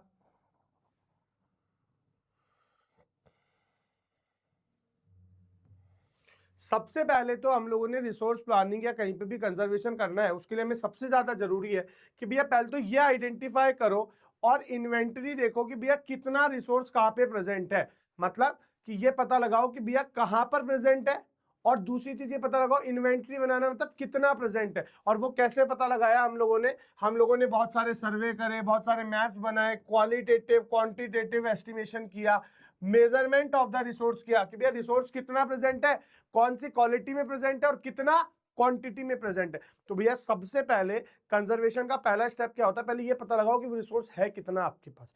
भाई कंजर्व करना है, बचा के रखना है, इसके लिए प्लानिंग तो जरूरी है। और प्लानिंग के लिए सबसे पहले क्या जरूरी है कि ये पता लगाओ कि रिसोर्स कहां पर है, कितनी क्वांटिटी में है और किस क्वालिटी में है। बात समझ में आ गई, नहीं पूरा चैप्टर आज नहीं पढ़ाऊंगा, आज लास्ट टॉपिक है, उसके बाद में दो ही टॉपिक बचेंगे, लैंड रिसोर्स और सॉइल रिसोर्स, वो अलग से पढ़ा दूंगा। पहले रिसोर्स का बेसिक समझ लो, ठीक है। अगला तरीका कंजर्वेशन का क्या है बेटा, evolving a planning structure endowed with the appropriate technology. कि हम लोग को सबसे ज्यादा तो ये डिपेंड करना है कि भैया जो भी हम टेक्नोलॉजी यूज कर रहे हैं, ऐसा ना हो रिसोर्स टेक्नोलॉजी की वजह से क्या हो जाए, बच जाए। ठीक है, तो टेक्नोलॉजी स्किल प्रॉपर होनी चाहिए एंड इंस्टीट्यूशनल सेटअप होना चाहिए ताकि हम रिसोर्स डेवलपमेंट प्लान को प्रॉपर इंप्लीमेंट कर पाए। भाई ऐसे कोई बॉडी बनी हुई होनी चाहिए जिससे हम लोग रिसोर्स को क्या कर सके, प्रॉपरली क्या कर सके, बचा सके। ऐसा नहीं है कि कोई भी रैंडम तरीके से करे, नहीं, एक प्रॉपर डिपार्टमेंट होना चाहिए, प्रॉपर इंस्टीट्यूशन होना चाहिए जो रिसोर्स की प्लानिंग करे कि भैया कोल निकालना है तो कोल का एक डिपार्टमेंट होना चाहिए, ठीक है। दूसरी बात, matching the resource development plan with the national development plan, कि भैया जो हमारे रिसोर्स को डेवलपमेंट करने का प्लान है वो हमारे को ध्यान रखना है कि वो हमारे नेशन के डेवलपमेंट के गोल से मैच हो रहा है या नहीं हो रहा है। तो ये सारी चीजें हम लोगों ने डिजाइन करी रिसोर्स को प्लानिंग करने के लिए। तो इसमें मैं क्या पढ़ा रहा हूँ आप लोग को, ये पढ़ा रहा हूँ कि भैया रिसोर्स को प्लान कैसे करना है, मतलब रिसोर्स को बचाना कैसे, कंजर्व कैसे करना है। तो बोले सबसे पहले तो ये 3 स्टेप को फॉलो करो, और उसके अलावा हम लोगों ने क्या करा, हम लोगों ने क्या कहा रिसोर्स को कंजर्व करने के लिए, कि हम लोगों ने ये भी फोकस किया कि हम लोग 3 R पे फॉलो कर पाए, कि भैया रिन्यू करो, रिसाइकिल करो, रीयूज करो, ठीक है। या फिर मैं बोल दूं आजकल तो और भी बहुत सारे आर आने लगे, बोले रिफ्यूज करो, कि जैसे अगर आप लोग को पता है कि पेट्रोल हमारे पास ज्यादा नहीं है तो भैया पेट्रोल के यूज को रिफ्यूज करो, मना करो। इलेक्ट्रिसिटी को यूज करना चालू किया। अब इलेक्ट्रिसिटी हम लोग कोल से बना रहे थे, बोले कोल ज्यादा नहीं बचा है तो छोड़ो, बोले वाटर से बनाना चालू करो। तो ये सब क्या है, ये सब क्या है, ये सब क्या है, ये सब है हमारी रिसोर्स की कंजर्वेशन। और कंजर्वेशन करने के लिए सबसे पहले 3 पॉइंट आपसे पूछे जाते हैं कि how resource planning done in India. तो रिसोर्स प्लानिंग के लिए कि हम लोगों ने प्रॉपर सर्वे किया। अब तुम्हें सोच रहे हो सर इतनी जरूरत है क्यों, अगर ऐसा नहीं करोगे तो देखो भैया हमारे साथ दिक्कत क्या है, इंडिया के अंदर जो रिसोर्स है ना वो बहुत ज्यादा बिखरे हुए हैं, बहुत ज्यादा क्या है, बिखरे हुए। जैसे मैं आपको बताता हूँ, राजस्थान के पास में बहुत सारा पत्थर है लेकिन राजस्थान के पास में पानी नहीं है। तो अगर हम लोग रिसोर्स की प्लानिंग नहीं करेंगे तो जो हमारे पास में एक चीज है वो तो बहुत ज्यादा है, वो तो खत्म हो जाएगी, और दूसरी चीज पानी जिसकी हमारे को जरूरत है उसका डेवलपमेंट ही नहीं हो पाएगा। जैसे मैं आप लोग को बोलूं, छत्तीसगढ़ है, उड़ीसा है, वहां पे बहुत सारे मिनरल रिसोर्सेज है, बहुत सारा आयरन है, ठीक है, बहुत बहुत सारे और मिनरल रिसोर्सेज है। लेकिन अगर हम लोगों ने वहां पे टेक्निकली डेवलपमेंट नहीं किया, क्योंकि वहां पे लोग पढ़े लिखे नहीं है, टेक्नोलॉजी नहीं है, इंफ्रास्ट्रक्चर नहीं है, लोगों के पास स्किल नहीं है, तो होगा क्या कि वहां की वो जो रिसोर्सेज है उनका क्या होगा, मिसयूज हो जाएगा। तो भैया अगर हमारे को चाहिए कि हम लोग, जैसे पंजाब है, पंजाब के पास बहुत सारा पानी है लेकिन क्या नहीं है उसके पास में, पानी तो है लेकिन बहुत सारे मिनरल जो उसको चाहिए वो नहीं है, तो वो उसको क्या करने पड़ेंगे, रीडिस्ट्रीब्यूट करने पड़ेंगे। तो भैया हमारे लिए सबसे ज्यादा जरूरत है कि ये पता लगाना, इंडिया जितनी बड़ी कंट्री में हमारे यहाँ पे जो रिसोर्सेज का डिस्ट्रीब्यूशन वो बहुत ज्यादा डाइवर्स है। एक जगह पर, मतलब एक स्टेट में वो बिल्कुल नहीं है, एक स्टेट में वो बहुत सारा है, ठीक है। तो भैया सबसे पहले ये बात पता लगाना जरूरी है कि कितना है, कहां पर है, एलोकेशन करना, ताकि बाद में क्या कर सके, हम उसको रीडिस्ट्रीब्यूट कर सके। भाई नेचर ने तो डिस्ट्रीब्यूट नहीं किया लेकिन हमें तो करना पड़ेगा ना। तो ये सारे प्रोसेस क्या है कंजर्वेशन के स्टेप में। होप सो आप लोग को कुछ कुछ बात समझ में आई होगी। अब मैं कल आप लोग को कंजर्वेशन ऑफ द रिसोर्सेज को एक बार इस तरह से समझा दूंगा कि एग्जाम में आए तो क्या लिखे। लेकिन आप लोग से एक क्वेश्चन पूछा जाता है कि व्हाई रिसोर्स प्लानिंग या how resource planning in India is done, कि रिसोर्स प्लानिंग होती कैसे। तो ये 3 पॉइंट लिखने की। पहला क्या है कि किसी रिसोर्स को प्लान करने का पहला तरीका क्या है, आइडेंटिफाई करो कि कितना क्वांटिटी, कितना क्वालिटी और कहां पर प्रेजेंट है, किसके थ्रू, सर्वे करके, मैप बना करके, बहुत सारी डिटेल निकाल के। दूसरा, एक ऐसा प्लान बनाओ ताकि जो एक अप्रोप्रिएट तरीका हो, स्किल्स हो, टेक्नोलॉजी, ताकि आप उसको यूज कर पाओ। और तीसरी चीज क्या, कि जो हमारे रिसोर्स का डेवलपमेंट है वो हमारे नेशनल डेवलपमेंट से मैच होना चाहिए। तो बताओ क्या आप लोगों को यहां तक का चैप्टर क्लियर हुआ क्या, कि भैया what is resource, classification of resource, how to conserve resource. तो पहला क्वेश्चन पढ़ा कंजर्व रिसोर्स में कि क्यों कंजर्व करना है, और दूसरा क्या पढ़ा, कंजर्व कैसे करना है। दूसरा क्या पढ़ा हम लोगों ने, कंजर्व कैसे करना है। भाई पहले क्या पढ़ा, कंजर्व क्यों करना है, और दूसरा क्या पढ़ा, कंजर्व क्यों करना है। फूल है गुलाब का, नशा है किताब का, क्या आगे क्या लिखा भैया, ये वाह अभिजीत, शायरियां आ रही है अभी। बेटा ये गुलाब का फूल और किताब का नशा सब पढ़ लूंगा मैं, लेकिन तू अभी एक बार चैप्टर पढ़ ले, मैं रिवीजन करा रहा हूँ, लास्ट में तेरी शायरी जरूर पढ़ दूंगा, ठीक है। चलो, तो ये बात समझ में आई कि रिसोर्स क्या होता है। दूसरा हमने समझा रिसोर्स का क्लासिफिकेशन कैसे होता है, इसको हम लोगों ने डिटेल में विद एग्जांपल समझा। और जब क्लासिफिकेशन समझ लिया तो हमने समझा कि रिसोर्स को कंजर्व कैसे करना है। अब कल की क्लास के लिए टॉपिक क्या बाकी रह गया, कल की क्लास के लिए टॉपिक बाकी रह गया लैंड रिसोर्स क्या होता है और सॉइल रिसोर्स क्या होता है। ये बहुत ज्यादा क्या है बेटा, इंपॉर्टेंट। ये क्या है, दोनों बहुत ज्यादा इंपॉर्टेंट है कि लैंड रिसोर्स क्या होता है और सॉइल रिसोर्स क्या होता है, इनसे बहुत सारे क्वेश्चंस आते हैं। ठीक है, यहां से मैप पॉइंट भी आते हैं। तो मैं कल की क्लास में ये दोनों टॉपिक और मैप पॉइंट खत्म करा दूंगा। बोलो बात समझ में आई या नहीं आई? तो आज चैप्टर का बेसिक बनाना था, फ्लो बनाना था, इसलिए थोड़ा टाइम लग गया, बाकी चैप्टर्स में ज्यादा टाइम नहीं लगेगा। होप सो आप लोग को यहां तक की क्लास पसंद आई होगी और सबको क्लियर होगा। बोलो यस और नो, फटाफट एक बार कमेंट कर दो। लो एक बार इसकी अभिजीत की शायरी पढ़ देते। फूल है गुलाब का, नशा है किताब का, सर पढ़ाना पड़ेगा क्योंकि बोर्ड एग्जाम है मेरा और आपका। क्या बात है सर, प्लीज आप वाह वाह बोल दो, मोटिवेशन मिल जाएगा। वाह वाह वाह वाह, क्या बात है भाई, बहुत बढ़िया लिखा है इसने। फूल है गुलाब का, नशा है किताब का, अब पढ़ाना पड़ेगा क्योंकि बोर्ड एग्जाम है मेरा और आपका। भाई मेरे को तो ऐसा ही लगता है, तुम्हारा कम है मेरा ज्यादा है। ठीक है, मैं रात को 9 बजे तक पढ़ा सकता हूं लेकिन तुम नहीं पढ़ सकते हो। ठीक है, चलो होप सो सबको क्लियर हुआ होगा। अगर आज का लेक्चर पसंद आया please like share and subscribe. और चैप्टर का फ्लो सेट हो गया। तो देखो चैप्टर बहुत बड़ा नहीं है, 5 टॉपिक पढ़ने। रिसोर्स क्या है क्लास में याद हो गया, रिसोर्स का टाइप क्या है ये याद हो गया। इंपॉर्टेंट है रिसोर्स को कंजर्व कैसे करें, उसमें 2 पॉइंट क्या कि रिसोर्स कंजर्व कैसे करें और क्यों करें। और दूसरा हम क्या पढ़ेंगे कि लैंड रिसोर्सेज क्या है और सॉइल रिसोर्सेज क्या है, कि कल की क्लास में पढ़ेंगे। तो मिलते हैं कल की क्लास में। Bye bye, tata, see you. हंसते रहो, मुस्कुराते रहो और यूं ही दिल लगा के पढ़ते रहो। चलो बाय बाय, गुड नाइट। आज का जो लेक्चर होने वाला है, ये 2 रिसोर्सेज आप लोग के बाकी रह गए थे, एक है लैंड रिसोर्स और दूसरा है सॉइल रिसोर्स। तो देखो पहली बात तो आप लोगों को लैंड रिसोर्स के अंदर पढ़ना क्या है, लैंड रिसोर्स के अंदर पढ़ना क्या है, ये बहुत ज्यादा इंपॉर्टेंट है। देखो लैंड रिसोर्स वाले जो टॉपिक है आप लोग को एनसीईआरटी ने जो दिया है, इसके अंदर आप लोग को एक तो ये देखना है कि इंडिया के अंदर लैंड यूजेस है कैसा। ठीक है, कि हमारे यहाँ पे अगर मैं बात करूं कि इंडिया के अंदर टोटल ना 3.28 मिलियन स्क्वायर किलोमीटर एक सेकंड बेटा, मेरा गला थोड़ा सा खराब है, कल इसी वजह से मैंने क्लास को उस टाइम पर स्टॉप कर दिया था, वरना मैं कल ही कंप्लीट कर देता। 3.28 मिलियन स्क्वायर किलोमीटर का जो हमारा लैंड है, ठीक है, जो हमारा टोटल लैंड एरिया है, उसका डिवाइडेशन कैसे है। तो देखो बेटा लैंड का मतलब, पहले तो बहुत सारे बच्चे ना लैंड और सॉइल को सेम समझते हैं। लैंड मतलब अर्थ का वो हार्ड सरफेस। ठीक है, हमारे अर्थ में अगर देखें तो हम 2 तरह का पार्ट है, एक है लैंड और दूसरा क्या है, वाटर। तो जो इंडिया के अंदर जो लैंड है ना, इंडिया का जो टोटल लैंड एरिया है, मतलब कुछ जगह पर इंडिया में पानी और कुछ जगह पर क्या है बेटा, लैंड। तो लैंड में क्या आते हैं हमारे 3.28 मिलियन स्क्वायर किलोमीटर का हमारा एरिया है। मतलब अगर मैं बात करूं आप लोगों से कि अगर सपोज ये हमारा पूरा ऐसे इंडिया है, तो इस इंडिया के अंदर हमारा ऐसा होगा, कहीं पर वाटर है, जैसे मान लो जहां मैं गोले लगा रहा हूं ये पानी वाली जगह है। ठीक है, और ये जो जगह जो बीच में बच रही है, ये सारी क्या है हमारी, ये सारी क्या है, जहां पे मैं ऐसे दूसरे कलर से आइडेंटिफाई करा देता हूँ, ये सब हमारी क्या लैंड है, ये सब हमारी क्या है बेटा, लैंड है। अब इस लैंड के ऊपर ही हमारी कुछ ना कुछ क्या बने हुए हैं, ज्योग्राफिकल फीचर्स बने हुए हैं। जैसे कहीं पर यहाँ पे हमारे क्या होंगे, कहीं जगह पर माउंटेन है, कई जगह पर हमारे प्लेट्यूज बने हुए हैं। ठीक है, मतलब माउंटेन से कम हाइट के, और कुछ जगह पर हमारे क्या है बेटा, एकदम प्लेन लैंड है। क्या है, एकदम प्लेन लैंड है।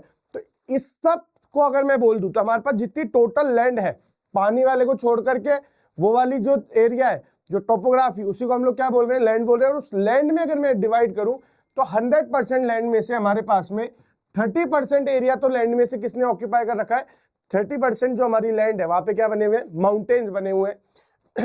27% पे प्लेट्यूज बने हुए हैं और 43% पर जो आपके क्या बने हुए हैं बेटा, प्लेन्स है, मतलब एकदम प्लेन लैंड है। ठीक है, अब ये तो हमारा है। अभी जो प्लेन लैंड है, ये माउंटेन है, ये प्लेट्यूज है, इन सब पर हम लोगों ने लैंड को कुछ डिफरेंट तरह से यूज कर रखा है। भाई जो ये प्लेन लैंड है, यहाँ पे आप खेती बाड़ी करते हो, माउंटेन्स के अंदर भी बहुत सारे पेड़ वेड़ उगे हुए होते हैं ना, माउंटेन्स के अंदर में भी, प्लेट्यू के ऊपर भी बहुत सारी खेती बाड़ी की जगह है, बहुत सारी जगह पर। ठीक है, जैसे अगर आप उत्तराखंड वगैरह जाएंगे तो यहाँ पर तो सारी जगह पे माउंटेन्स ही है, माउंटेन्स को काट के लोगों ने घर बना रखा है।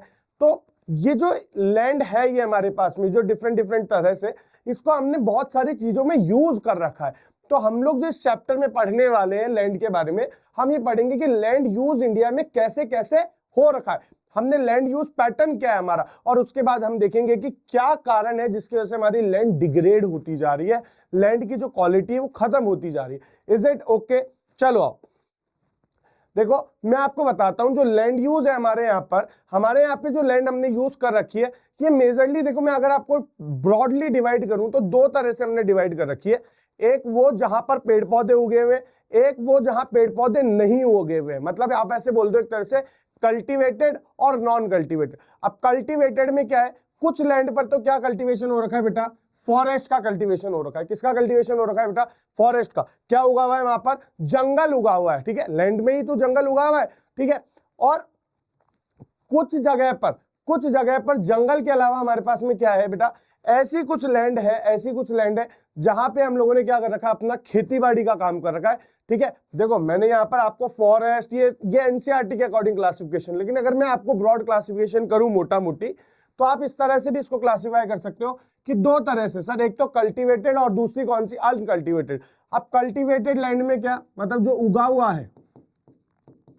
एक्चुअली कल्टीवेटेड, एनसीईआरटी ने क्यों नहीं बोला कल्टीवेटेड, कल्टीवेशन का मतलब होता है ह्यूमन फैक्टर से, ठीक है। लेकिन आप लोग ऐसे समझो, जहां पर पेड़ पौधे उगे हुए वो वाला लैंड, और जहां पेड़ पौधे नहीं उगे हुए वो वाला लैंड, उस दो तरह से यूज कर रहे हो। पेड़ पौधे जहां उगे हुए वो कौन सा लैंड है आपका, फॉरेस्ट हो गया, या वो जहां पर आप लोग क्या कर रहे हो, खुद खेती बाड़ी कर रहे हो, ठीक है। अब हम जहां पर खेती बाड़ी करते हैं, जो एरिया जिसमें हम लोग खुद अपने फैक्टर से उगाते हैं, उसको हम बोलते हैं सोन एरिया। क्या बोलते हैं बेटा, सोन एरिया। मतलब जहां पे सोन मतलब उगाना, और सोन एरिया। अब इस सोन एरिया को भी दो तरह से क्लासिफाई किया गया है। एक होता है नेट सोन एरिया और एक होता है ग्रॉस सोन एरिया। सर ये क्या बीमारी है, फिर मैं आप लोग को पीछे क्लासिफिकेशन पे लेके जाऊंगा जो एनसीईआरटी देता है, ठीक है। नॉट नेट सोन एरिया और ग्रॉस सोन एरिया। बेटा होता क्या है, जैसे कि हम लोगों ने ये एरिया को कैसे कैलकुलेट कर रखा है, हमारे यहाँ पे हम ये मानते हैं कि जैसे ये मान लो एक खेत है, ये खेत नेट सोन एरिया में आएगा कब, कि भैया यहाँ पर एक बार में कितनी खेती होती है। लेकिन मान लो कि तो ये जो लैंड है पीस ऑफ लैंड, यहाँ पे एक साल में 3 से 4 बार खेती करी जाती है। इसका मतलब इस लैंड को 4 बार गिना जाएगा कि ये लैंड, कि इंडिया में कितनी लैंड है जिसपे खेती बाड़ी होती है। तो अगर कोई एक ऐसी लैंड है जिसमें 4 बार खेती बाड़ी हो रही है, तो उसे 4 बार गिना जाएगा। लेकिन वो किसमें आएगी, ग्रॉस में। किसमें आएगी, ग्रॉस में। लेकिन देखा जाए तो वो लैंड तो कौन है, एक ही है। तो जब अगर आप नेट की बात करोगे, नेट मतलब एग्जैक्ट कितनी लैंड, तो आप क्या बोलोगे, मतलब आप लोग ये गिनोगे कि भैया टोटल लैंड कितनी है जिस पर खेती बाड़ी हो रही है, उसको हम बोलते हैं नेट सोन एरिया। लेकिन कोई लैंड ऐसी है जिसमें रिपीटेड खेती हो रही है, तो हम लोग उसको रिपीटेड बार जोड़ते हैं, तब हम उसको क्या बोलते हैं, ग्रॉस सोन एरिया। उससे क्या पता चलता है कि भैया सोन एरिया, सर ये सोन एरिया इतना रोल प्ले क्यों कर रहा है, भाई क्या काम का है हमारे लिए इंडिया में। बात क्या है कि हमारे लिए, क्या काम का है हमारे लिए इंडिया के अंदर, तो भैया हमारे लिए जो सोन एरिया है ना, हमारे लिए जो सोन एरिया, जो खेतीबाड़ी का एरिया है, इसकी इंपॉर्टेंस इसलिए है, ये जानना हमारे लिए इसलिए जरूरी है कि भैया इससे हमें पता चलता है कि कितना एरिया अंडर एग्रीकल्चर है, कितना प्रोडक्शन हो रहा है, कितनी लैंड इससे। बात समझ में आ रही है भाई, कितनी लैंड तो हमने फॉरेस्ट के लिए रखी है। अब आपको मैं बताऊं, इंडिया के अंदर जितनी लैंड फॉरेस्ट में होनी चाहिए, किसी भी एक डेवलप कंट्री के अंदर 33% तक लैंड जो है ना, कम से कम उनका फॉरेस्ट होना चाहिए। क्योंकि फॉरेस्ट ही है जो आपको क्या देने वाला है, ऑक्सीजन दे रहा है। फॉरेस्ट ही है जो आपकी वाइल्ड लाइफ को सिक्योर रख रहा है। फॉरेस्ट ही है जो आपको वुड दे रहा है। फॉरेस्ट हमारे लिए बहुत ज्यादा इंपॉर्टेंट है। ऑल्दो ऐसा नहीं है कि हम जंगल में जाकर के आम तोड़ के ला सकते, नहीं, आम उगाने के लिए हम लोगों ने खेत बना दिए, लेकिन फिर भी जो नेचुरली ग्रोन फॉरेस्ट है उनकी बहुत ज्यादा इंपॉर्टेंस है, बिकॉज वो वाइल्ड लाइफ को प्रिजर्व करने का काम करते हैं। वाइल्ड लाइफ के लिए घर है, बहुत सारी सोसाइटीज, ट्राइबल सोसाइटीज का घर है। लेकिन हमारे इंडिया के अंदर जितना डिजायर फॉरेस्ट का होना चाहिए एरिया, उससे बहुत ज्यादा क्या है, कम, बिलो देन 33%। ठीक है, इंडिया की बहुत यू कैन से कि वर्स्ट कंडीशन है यहाँ पर। तो फॉरेस्ट के अंदर, उसके बाद में मैं बात करता हूं। अब देखो, मैंने आप लोगों को समझ में आया कि उगाने वाला, तो अब देखो कुछ लैंड ऐसी है जो हम लोग कल्टीवेशन में काम नहीं ले रहे, मतलब वहां पे हम कुछ उगा नहीं रहे, वहां पे हमने क्या बना रखा, हमने रोड बना रखी है, खुद के घर बना रखे हैं, ठीक है। तो ऐसे एरिया जिसको हम लोग कल्टीवेशन में काम नहीं ले रहे हैं, वो क्या है, land put on the non agriculture area. जैसे बिल्डिंग बना दी, रोड बना दी, फैक्ट्रीज बना दी। और कुछ लैंड ऐसी है जो बिल्कुल क्या हो गई है, वेस्ट हो गई है, वहां पे खेती बाड़ी करी नहीं जा सकती, उस लैंड को भी हमने क्या कर रखा है, छोड़ रखा है। बैरन, बैरन लैंड या वेस्ट लैंड, या फिर मतलब बैरन लैंड मतलब बंजर जमीन जो है उसको हम लोग बोलते हैं वेस्ट लैंड। उसके अलावा भी कुछ जमीन ऐसी है जिसको हमने छोड़ रखा है किसी रीजन से, मतलब वहां पे हम लोग कल्टीवेशन नहीं करते, मतलब हम लोग वहां पे खुद अपनी मर्जी से खेतीबाड़ी नहीं करते हैं। रीजन क्या है, क्या रीजन है? एक तो है पैस्चर या ग्रेजिंग लैंड, मतलब वो हम लोगों ने पशुओं के चरने के लिए छोड़ रखी है, वहां पे क्या होता है, ग्रेजिंग का काम कराया जाता है। क्या कराया जाता है बेटा? ग्रेजिंग। उसके बाद में हमारी कौन सी आती है बेटा? Culturally wastable land. ठीक है, कल्चरेबल वेस्टेड लैंड क्या है बेटा? ये लैंड वो है जो हमने 5 साल से ज्यादा ऐसे हो गए, मतलब 5 एग्रीकल्चर सीजन चले गए लेकिन वहां खेतीबाड़ी नहीं करी गई है, उसको छोड़ दिया गया है ऐसे। ठीक है, 5 एग्रीकल्चर सीजन, मान लो कोई भी रीजन से वहां पानी नहीं है या उगाने वाला नहीं है, कि 5 सीजन से ज्यादा हो गए हम लोगों ने उसमें खेतीबाड़ी करी नहीं, तो उसको हम लोग क्या बोलते हैं? Culturable wasteland. ठीक है, उसके बाद में आता है लैंड अंडर मिसलेनियस, मतलब ऐसे कोई पेड़ वेड़ वहां पे उगे हुए हैं, ठीक है, कि हम लोग वहां पे कल्टीवेशन नहीं करते, उसको ऐसे छोड़ दिया है, या तो उसकी सैलिनिटी बढ़ गई है, कोई भी मिसलेनियस रीजन, कोई भी अदर रीजन के वजह से जो लैंड छूटी हुई है उसको लैंड अंडर मिसलेनियस बोलते हैं। वहीं पर एक लैंड आती है एक और, फैलो लैंड। कौन सी लैंड बेटा? Fallow land. फैलो लैंड कौन सी होती है? ऐसी लैंड जो काम की तो है, ऐसी लैंड जो काम की तो है, लेकिन अभी हम लोगों ने उसको रिन्यू करने के लिए, उसके मिनरल्स को दोबारा रिन्यू करने के लिए हम लोगों ने उसको करंट में छोड़ रखा है विदाउट सोइंग, मतलब हम लोग उसमें उगा नहीं रहे। जनरली ऐसा गांव में प्रैक्टिस करी जाती है कि 5 साल अगर खेती करी तो 1 साल जमीन को ऐसे छोड़ देते हैं, उसको हम बोलते हैं करंट फैलो लैंड। क्या बोलते हैं? Current fallow land. ठीक है, और उसके अलावा भी एक लैंड होती है जो करंट फैलो लैंड से अदर होती है, लेकिन यहाँ पे टाइम पीरियड क्या होता है? 1 साल से ज्यादातर खेतीबाड़ी ना करी जाए और 5 साल से कम, मतलब ऐसी लैंड जिसमें 1 साल से ज्यादा हो गया खेती करे हुए और 5 साल से कम है, उसको आप क्या बोलोगे? Other than current fallow. ठीक है, एनसीईआरटी उसको ये बोलती है करंट फैलो लैंड जिसको 1 साल या 1 साल से कम के लिए छोड़ा हुआ है, 1 साल या 1 साल से कम के लिए। और वहीं पर जो कल्चरेबल वेस्टलैंड है उसका क्राइटेरिया क्या है? 5 साल से, more than 5 year, more than 5 year के लिए जिस लैंड को आपने छोड़ रखा है उसको आप क्या बोलोगे? उसको आप क्या बोलोगे बेटा? Culturable wasteland. बात समझ में आ गई? करंट फैलो लैंड क्या है? ऐसी लैंड जिसको हमने एग्रीकल्चर पर्पस से रिन्यू होने के लिए 1 साल तक नॉन एग्रीकल्चर पे छोड़ा है, वो हमारी करंट फैलो लैंड होती है। बात समझ में आ गई? हाँ, वेरी गुड। अब आते हैं हम लोग कि भैया अब इन सारे फैक्टर्स की वजह से, भैया आपने बोल रखा सर लैंड को छोड़ दिया सर, छोड़ा क्यों? क्यों छोड़ रखा है? तो उसका कारण है कि वो लैंड डिग्रेड हो गई है, लैंड की क्वालिटी खराब हो गई है। अब बात क्या आती है, सर लैंड डिग्रेड हुई क्यों? लैंड डिग्रेड हुई क्यों? लैंड डिग्रेड होने के जो रीजंस हैं आप लोगों के, पहला रीजन है डिफॉरेस्टेशन। फर्स्ट रीजन क्या है बेटा? डिफॉरेस्टेशन। डिफॉरेस्टेशन मतलब हम लोग जो जंगल को बार बार काटे जा रहे हैं, उस कारण से हमारा क्या हो रहा है? लैंड खराब होता जा रहा है।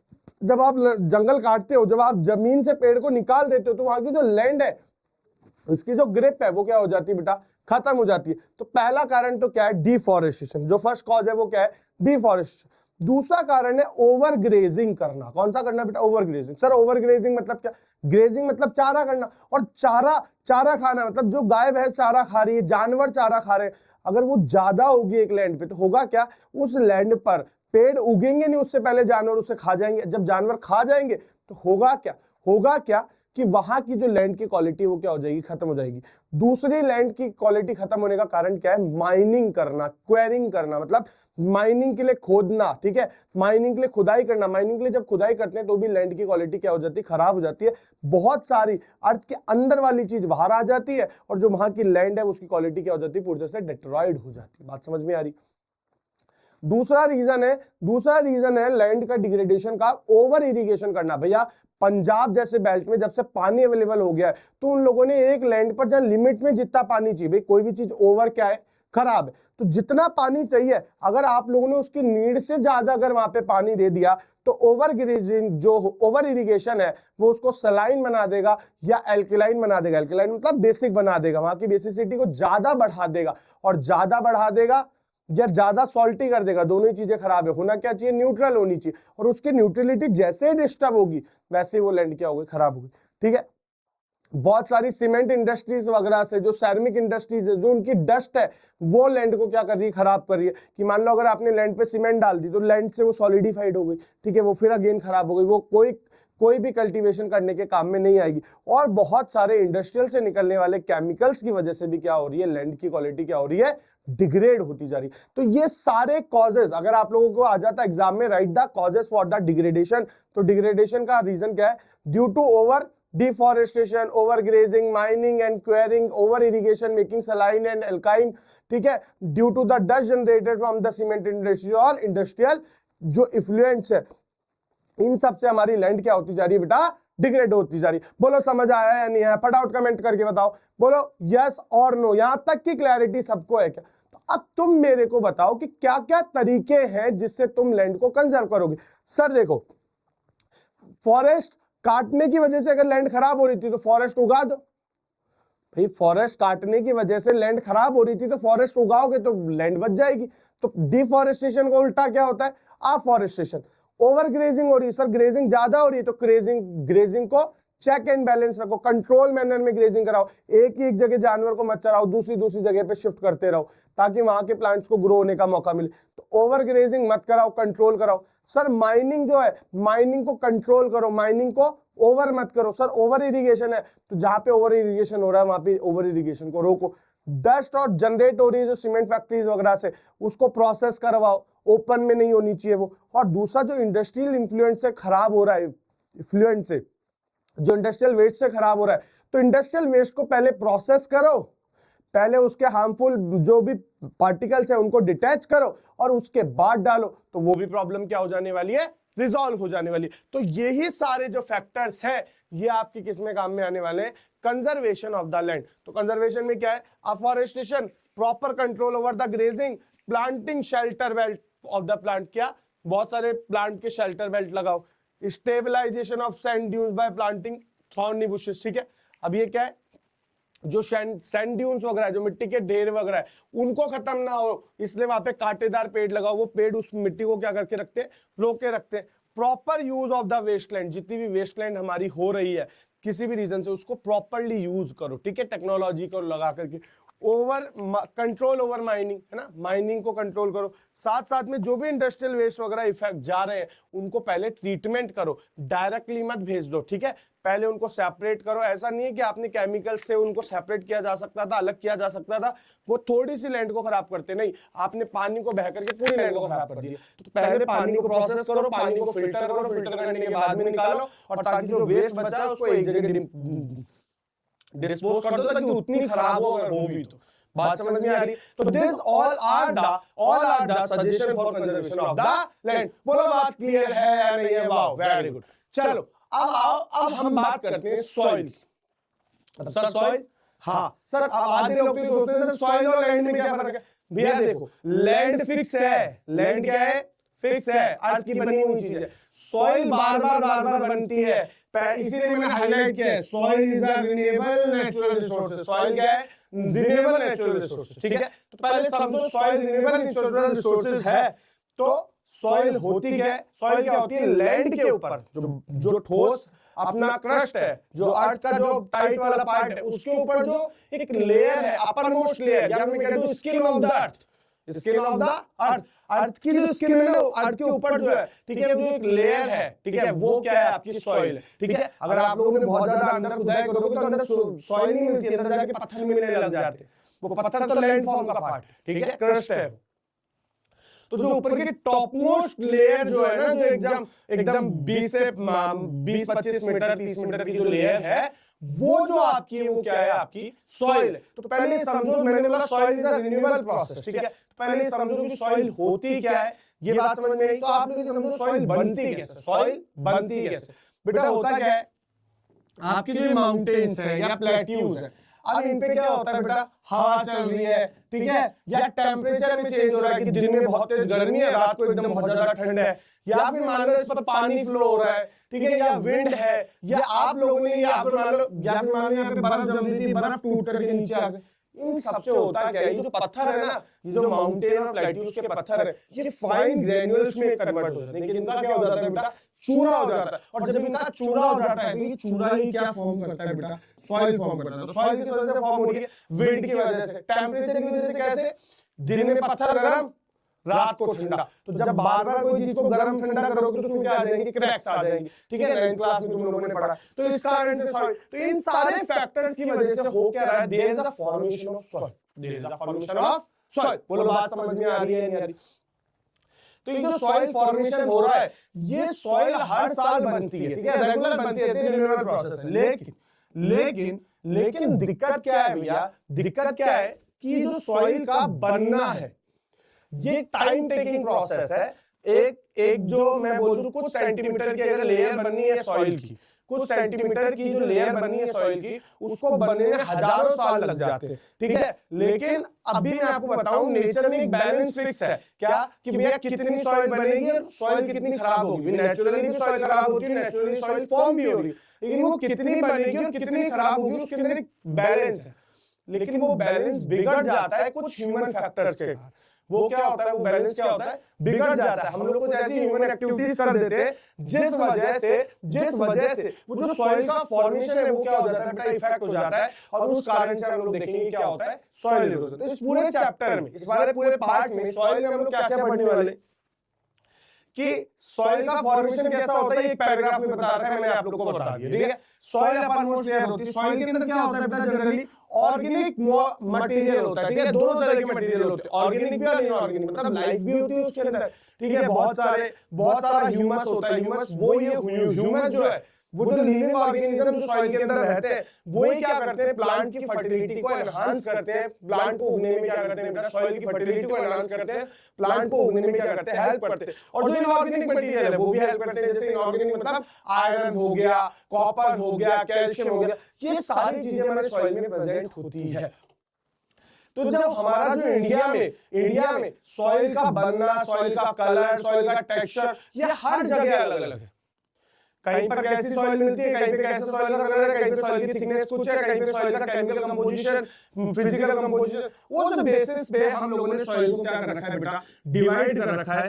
तो हम लोगों ने कौन कौन सी सॉइल कर रखी है बेटा, alluvial soil, black soil, red and yellow soil, हमने लैटराइट सॉइल, और उसके बाद में हमने अरिड सॉइल और फॉरेस्ट सॉइल। ये 6 तरह की सॉइल की हमने क्या कर रखी है बेटा, कैटेगरी कर रखी है। और ये जो सॉइल की कैटेगरी है, ये जो सॉइल की हमारी क्या है बेटा, कैटेगरी है, इसको हमारे को डिटेल में क्या करना है बेटा, पढ़ना, ठीक है।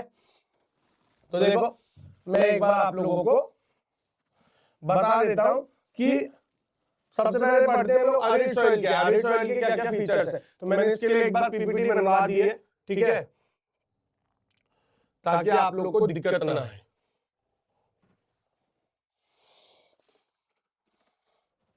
देखो सबसे पहले मैंने कौन सा बोला, एलुवियल सॉइल। कौन सा बोला बेटा, एलुवियल सॉइल। अब जो एलुवियल सॉइल है हमारा जो कौन है बेटा, एलुवियल सॉइल, ठीक है। एलुवियल सॉइल, हमारा जो एलुवियल सॉइल है ना, ये क्या होता है बेटा, ये जनरली हमारे जो नदर्न इंडियन प्लेन्स है वहां पर हमारे पूरी जगह क्या है बेटा, स्प्रेड हो रखी है। वो कौन सी हो रखी है, एलुवियल सॉइल स्प्रेड हो रखी है।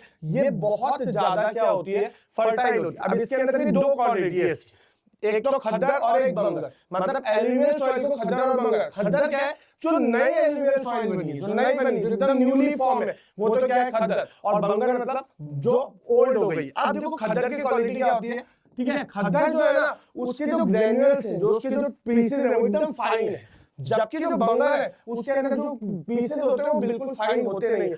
जो खद्दर है वो न्यूली फॉर्म है, इसके रीजन जो उसकी फर्टिलिटी जो है वो क्या है बेटा, ज्यादा है, क्योंकि उसमें ह्यूमस कंटेंट ज्यादा होता है, तो उसकी फर्टिलिटी जो है खद्दर की वो ज्यादा होती है, और बंगर की फर्टिलिटी क्या होती है, कम होती है। इसके ग्रेन्यूल्स जो होते हैं वो क्या होते हैं, फाइन होते हैं, जबकि खद्दर जो है उसके अंदर जो नोड्यूल्स होते हैं, कंकर होते हैं, वो क्या होते हैं, उनका कंकर का कंसंट्रेशन इसमें कम होता है। जबकि इसके अंदर कंकर का जो बंगर है उसमें क्या होता है, पत्थर ज्यादा हो जाते हैं, कंकर का कंटेंट क्या हो जाता है, ज्यादा हो जाता है। तो बात समझ में आ रही है। तो खद्दर और बंगर के अंदर आप लोगों को डिफरेंस पूछा जाता है। तो ये एलुवियल सॉइल का ही टाइप है, और जनरली कहां पर मिलती है, हमारे नदर्न इंडियन प्लेन्स के अंदर मिलती है। इस सॉइल के अंदर क्या होता है, बहुत प्रॉपर प्रोपोर्शन के अंदर क्या क्या केमिकल मिलते हैं, पोटाश, फॉस्फोरिक एसिड और लाइम। लाइम क्या होता है बेटा? CaO, चूना। लाइम क्या होता है बेटा? आपका चूना होता है, ठीक है, कैल्शियम ऑक्साइड।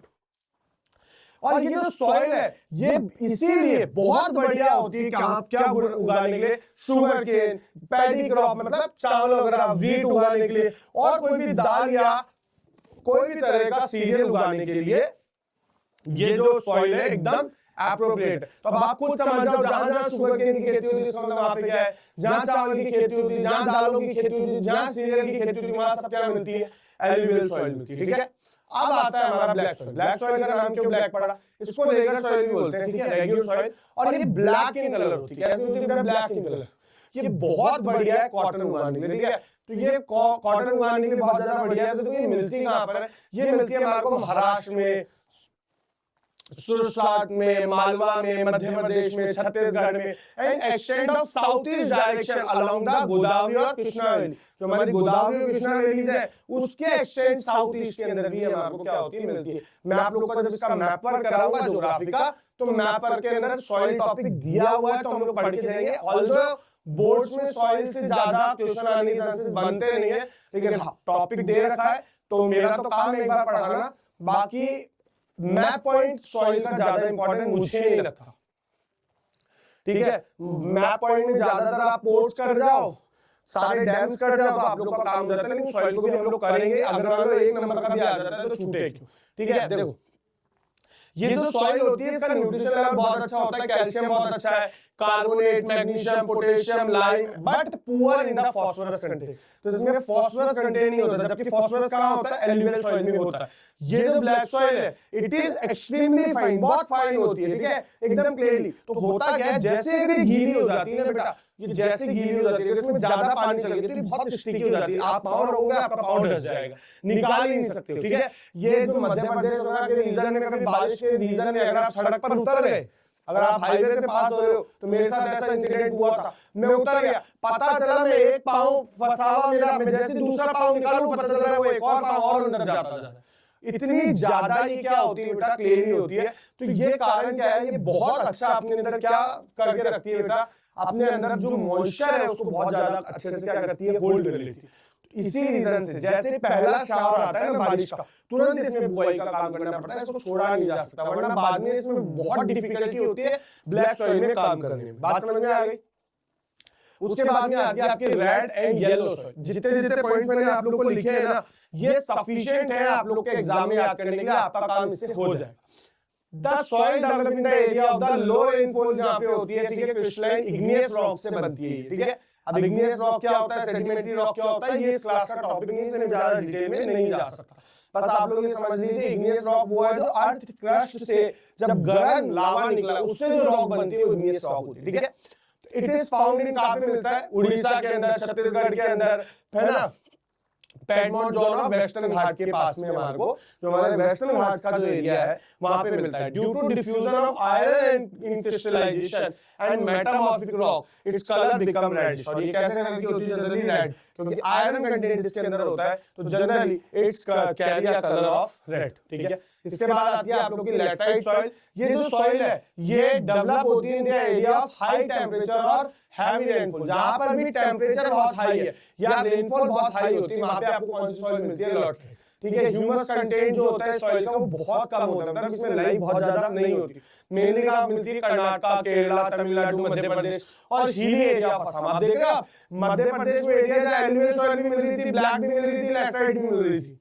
इतना डाइवर्स है इंडिया, बात समझ में आ रही है? अगर आप यहाँ पे कोई बोले इंडिया के अंदर एक्सट्रीम कोल्ड है क्या बोले है, एक्सट्रीम हॉट है क्या बोले है, एक्सट्रीम वेट है क्या बोले है, इंडिया के अंदर हर तरह की टॉपोग्राफी भैया। दैट्स व्हाई इंडिया सिर्फ कल्चरली या रिलीजियस वाइज ही डिफरेंट नहीं है, इंडिया ज्योग्राफिकल वाइज भी बहुत डाइवर्स कंट्री, ठीक है। और ये जो लैटराइट सॉइल बहुत बढ़िया होती है क्या उगाने के लिए बेटा? चाय, कॉफी, कैशू नट, ठीक है। तो गोवा वाले एरिया के अंदर लैटराइट सॉइल आपको काफी एरिया में मिलती है।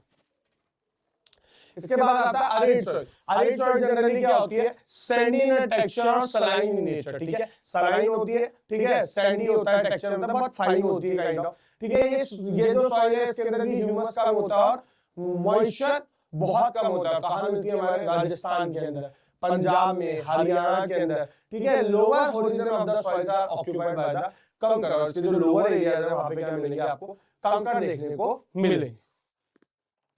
इसके बाद में आती है हमारी फॉरेस्ट सॉइल। फॉरेस्ट सॉइल क्या होती है, ये जनरली फाउंड इन हिली और माउंटेन रीजन के अंदर जो भी सॉइल होती है उसको आप फॉरेस्ट सॉइल बोलते हो, ठीक है। ये लूमी होती है, silty in the valley sides, ठीक है, and while coarse grain in the upper slope. और जो ये अपर स्लोप में जब भी आती है तो कोरस हो जाता है, वैसे थोड़े थोड़े से कंकड़ जैसे भाटे जैसे इसके देखने को हमारे को मिलती है। हाँ बिल्कुल, ठीक है। तो अब ये मैं आप लोगों को पढ़ा रहा हूं, इससे पहले मैं आप लोगों को,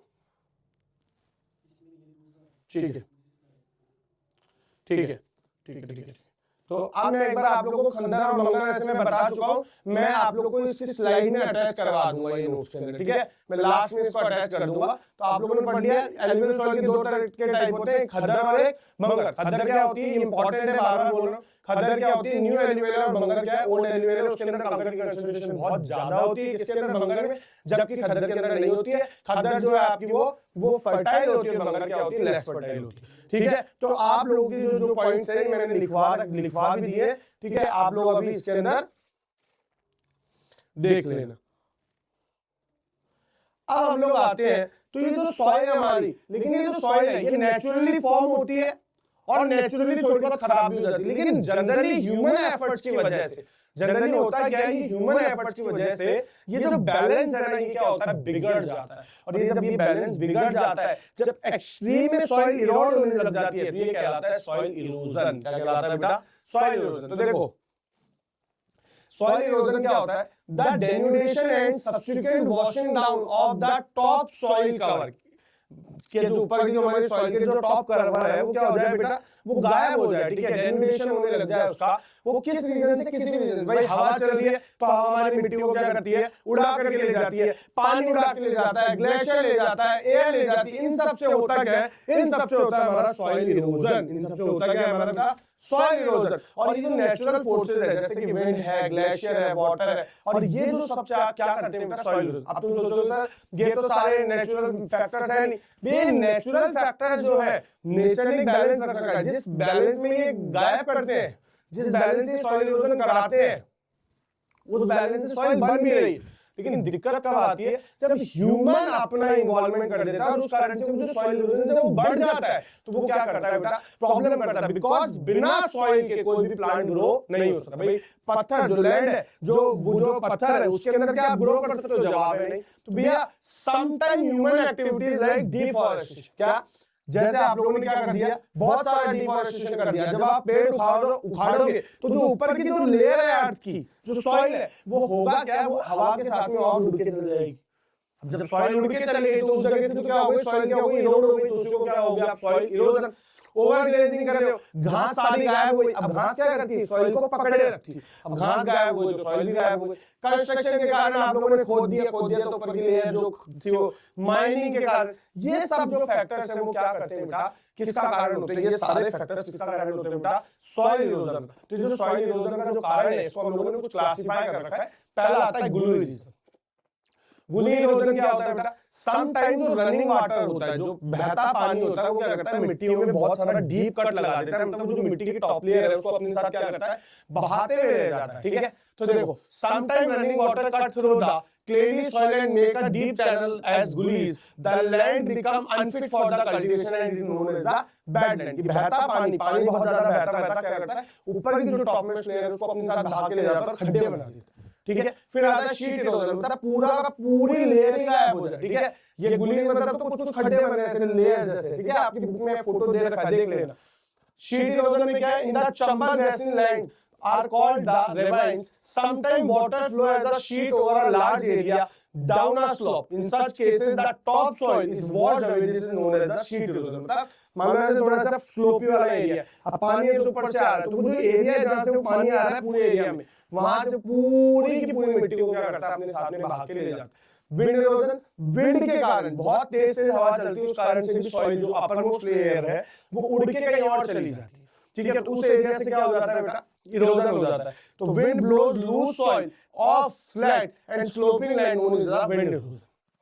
और क्या होता है, डिफेक्टिव जो हमारे फार्मिंग मेथड है, soil erosion is also caused by defective farming method. For example ploughing in the wrong way, भैया आपने गलत तरह से खोद दिया है मिट्टी को, ठीक है, like up and down the slope from channel for the quick flow of the water lead to the soil erosion. कि भैया आपने इसे गलत तरह से कर दिया है कि मतलब जहां पे ऊपर मतलब आपने मान लो थोड़ा स्लोपी वाला आपका खेत है तो आपने गलत तरह से खुदाई कर दिया, वहां पे पानी जैसे गिरेगा तो जो पानी गिरेगा वो आप मिट्टी को ऊपर से क्या होगा नीचे की तरफ ले जाएगा, तो ऊपर वाले एरिया में क्या हो जाएगा बेटा, सॉइल इरोजन हो जाएगा। बात समझ में आ रही है कि भैया आप लोगों ने गलत तरह से खोद दिया कि जैसे पानी डाल रहे हो ना वो मिट्टी को अपने साथ में बहा करके ले जाएगा, और ये जो सारे कारण है वो क्या कराते हैं बेटा, सॉइल इरोजन कराते हैं। तो सर बात समझ में आ गई कि सॉइल इरोजन सर रोकने के लिए करें क्या भैया, काउंटर प्लगिंग। भैया काउंटर प्लगिंग मतलब आप इस तरह से प्लगिंग करो, इस तरह से खुदाई करो, ठीक है, जो कॉन्ट्योर के अराउंड, ठीक है, टेरेस फार्मिंग मतलब जो ऐसे ऊंचाई वाले एरिया में वहां पे फार्मिंग करो ताकि वहां की मिट्टी जो है वो स्लोप के साथ में, विंड के साथ में, पानी के साथ में बह करके नहीं जाए।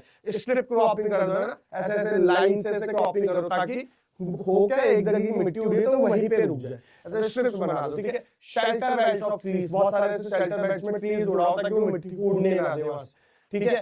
प्लगिंग इन ऑफ द गुलीज, तो जो गुलीज जो खड्डे पानी के कारण बने हैं वहीं पे प्लगिंग कर दो, ऐसे खुदाई करो, ठीक है, प्लगिंग करो। वहीं पर प्लगिंग करोगे तो मिट्टी जो दोबारा उधर की उधर जो बीच में खड्डे हुए वहां पे जैसे आप प्लगिंग करोगे ना तो मिट्टी उस जगह पर वापस आ जाएगी, ठीक है। ज्यादा पेड़ लगाओ, ज्यादा पेड़ लगाओगे तो मिट्टी में बाइंडनेस रहेगी, सॉइल बाइंडेड रहेगी, जब सॉइल बाइंडेड रहेगी तो वो उड़ेगी। और दूसरा क्या करो, माइनिंग एक्टिविटीज को क्या करो, ज्यादा से ज्यादा कंट्रोल करो।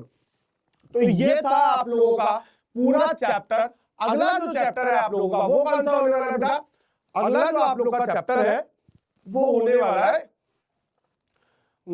फॉरेस्ट एंड वाइल्ड लाइफ, ठीक है, और वाटर रिसोर्सेज। एग्रीकल्चर में ऑलरेडी करा चुका हूं। फॉरेस्ट एंड वाइल्ड लाइफ के अंदर जो टॉपिक इंपॉर्टेंट है, जो काम का है वो पढ़ेंगे, जो बोर्ड एग्जाम पॉइंट जो नहीं है वो नहीं करेंगे, ठीक है।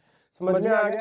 तो होप सो आप लोगों को समझ में आ गया होगा कि सॉइल इरोजन क्या होता है। आप लोगों को ये याद करना है सॉइल इरोजन के क्या-क्या कारण है और सॉइल इरोजन को कैसे कन्वर्ट करना, कंजर्वेशन करना। वैसे लैंड का डिस्ट्रीब्यूशन कैसे है, फॉलो लैंड और नेट शोन और ग्रोथ शोन एरिया क्या होता है ये जानना जरूरी है।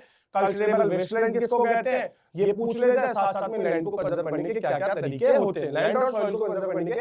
और ऑलमोस्ट जो टॉप लेयर है ना उसका क्लासिफिकेशन हमने लैंड में से क्या कर रखा है, सॉइल कर रखा है, ठीक है। तो यहां पर खत्म होता है आप लोग का चैप्टर नंबर 1। होप सो आप लोगों को क्लैरिटी मिल गई होगी। नेक्स्ट क्लास के अंदर मोस्ट प्रोबेबली मैं इस चैप्टर के क्वेश्चन एमसीक्यू करवाऊंगा और उसके बाद में हम लोग देखेंगे नेक्स्ट चैप्टर, ठीक है। Wish you tata, see you, मिलते हैं, विश यू सक्सेस, बाय।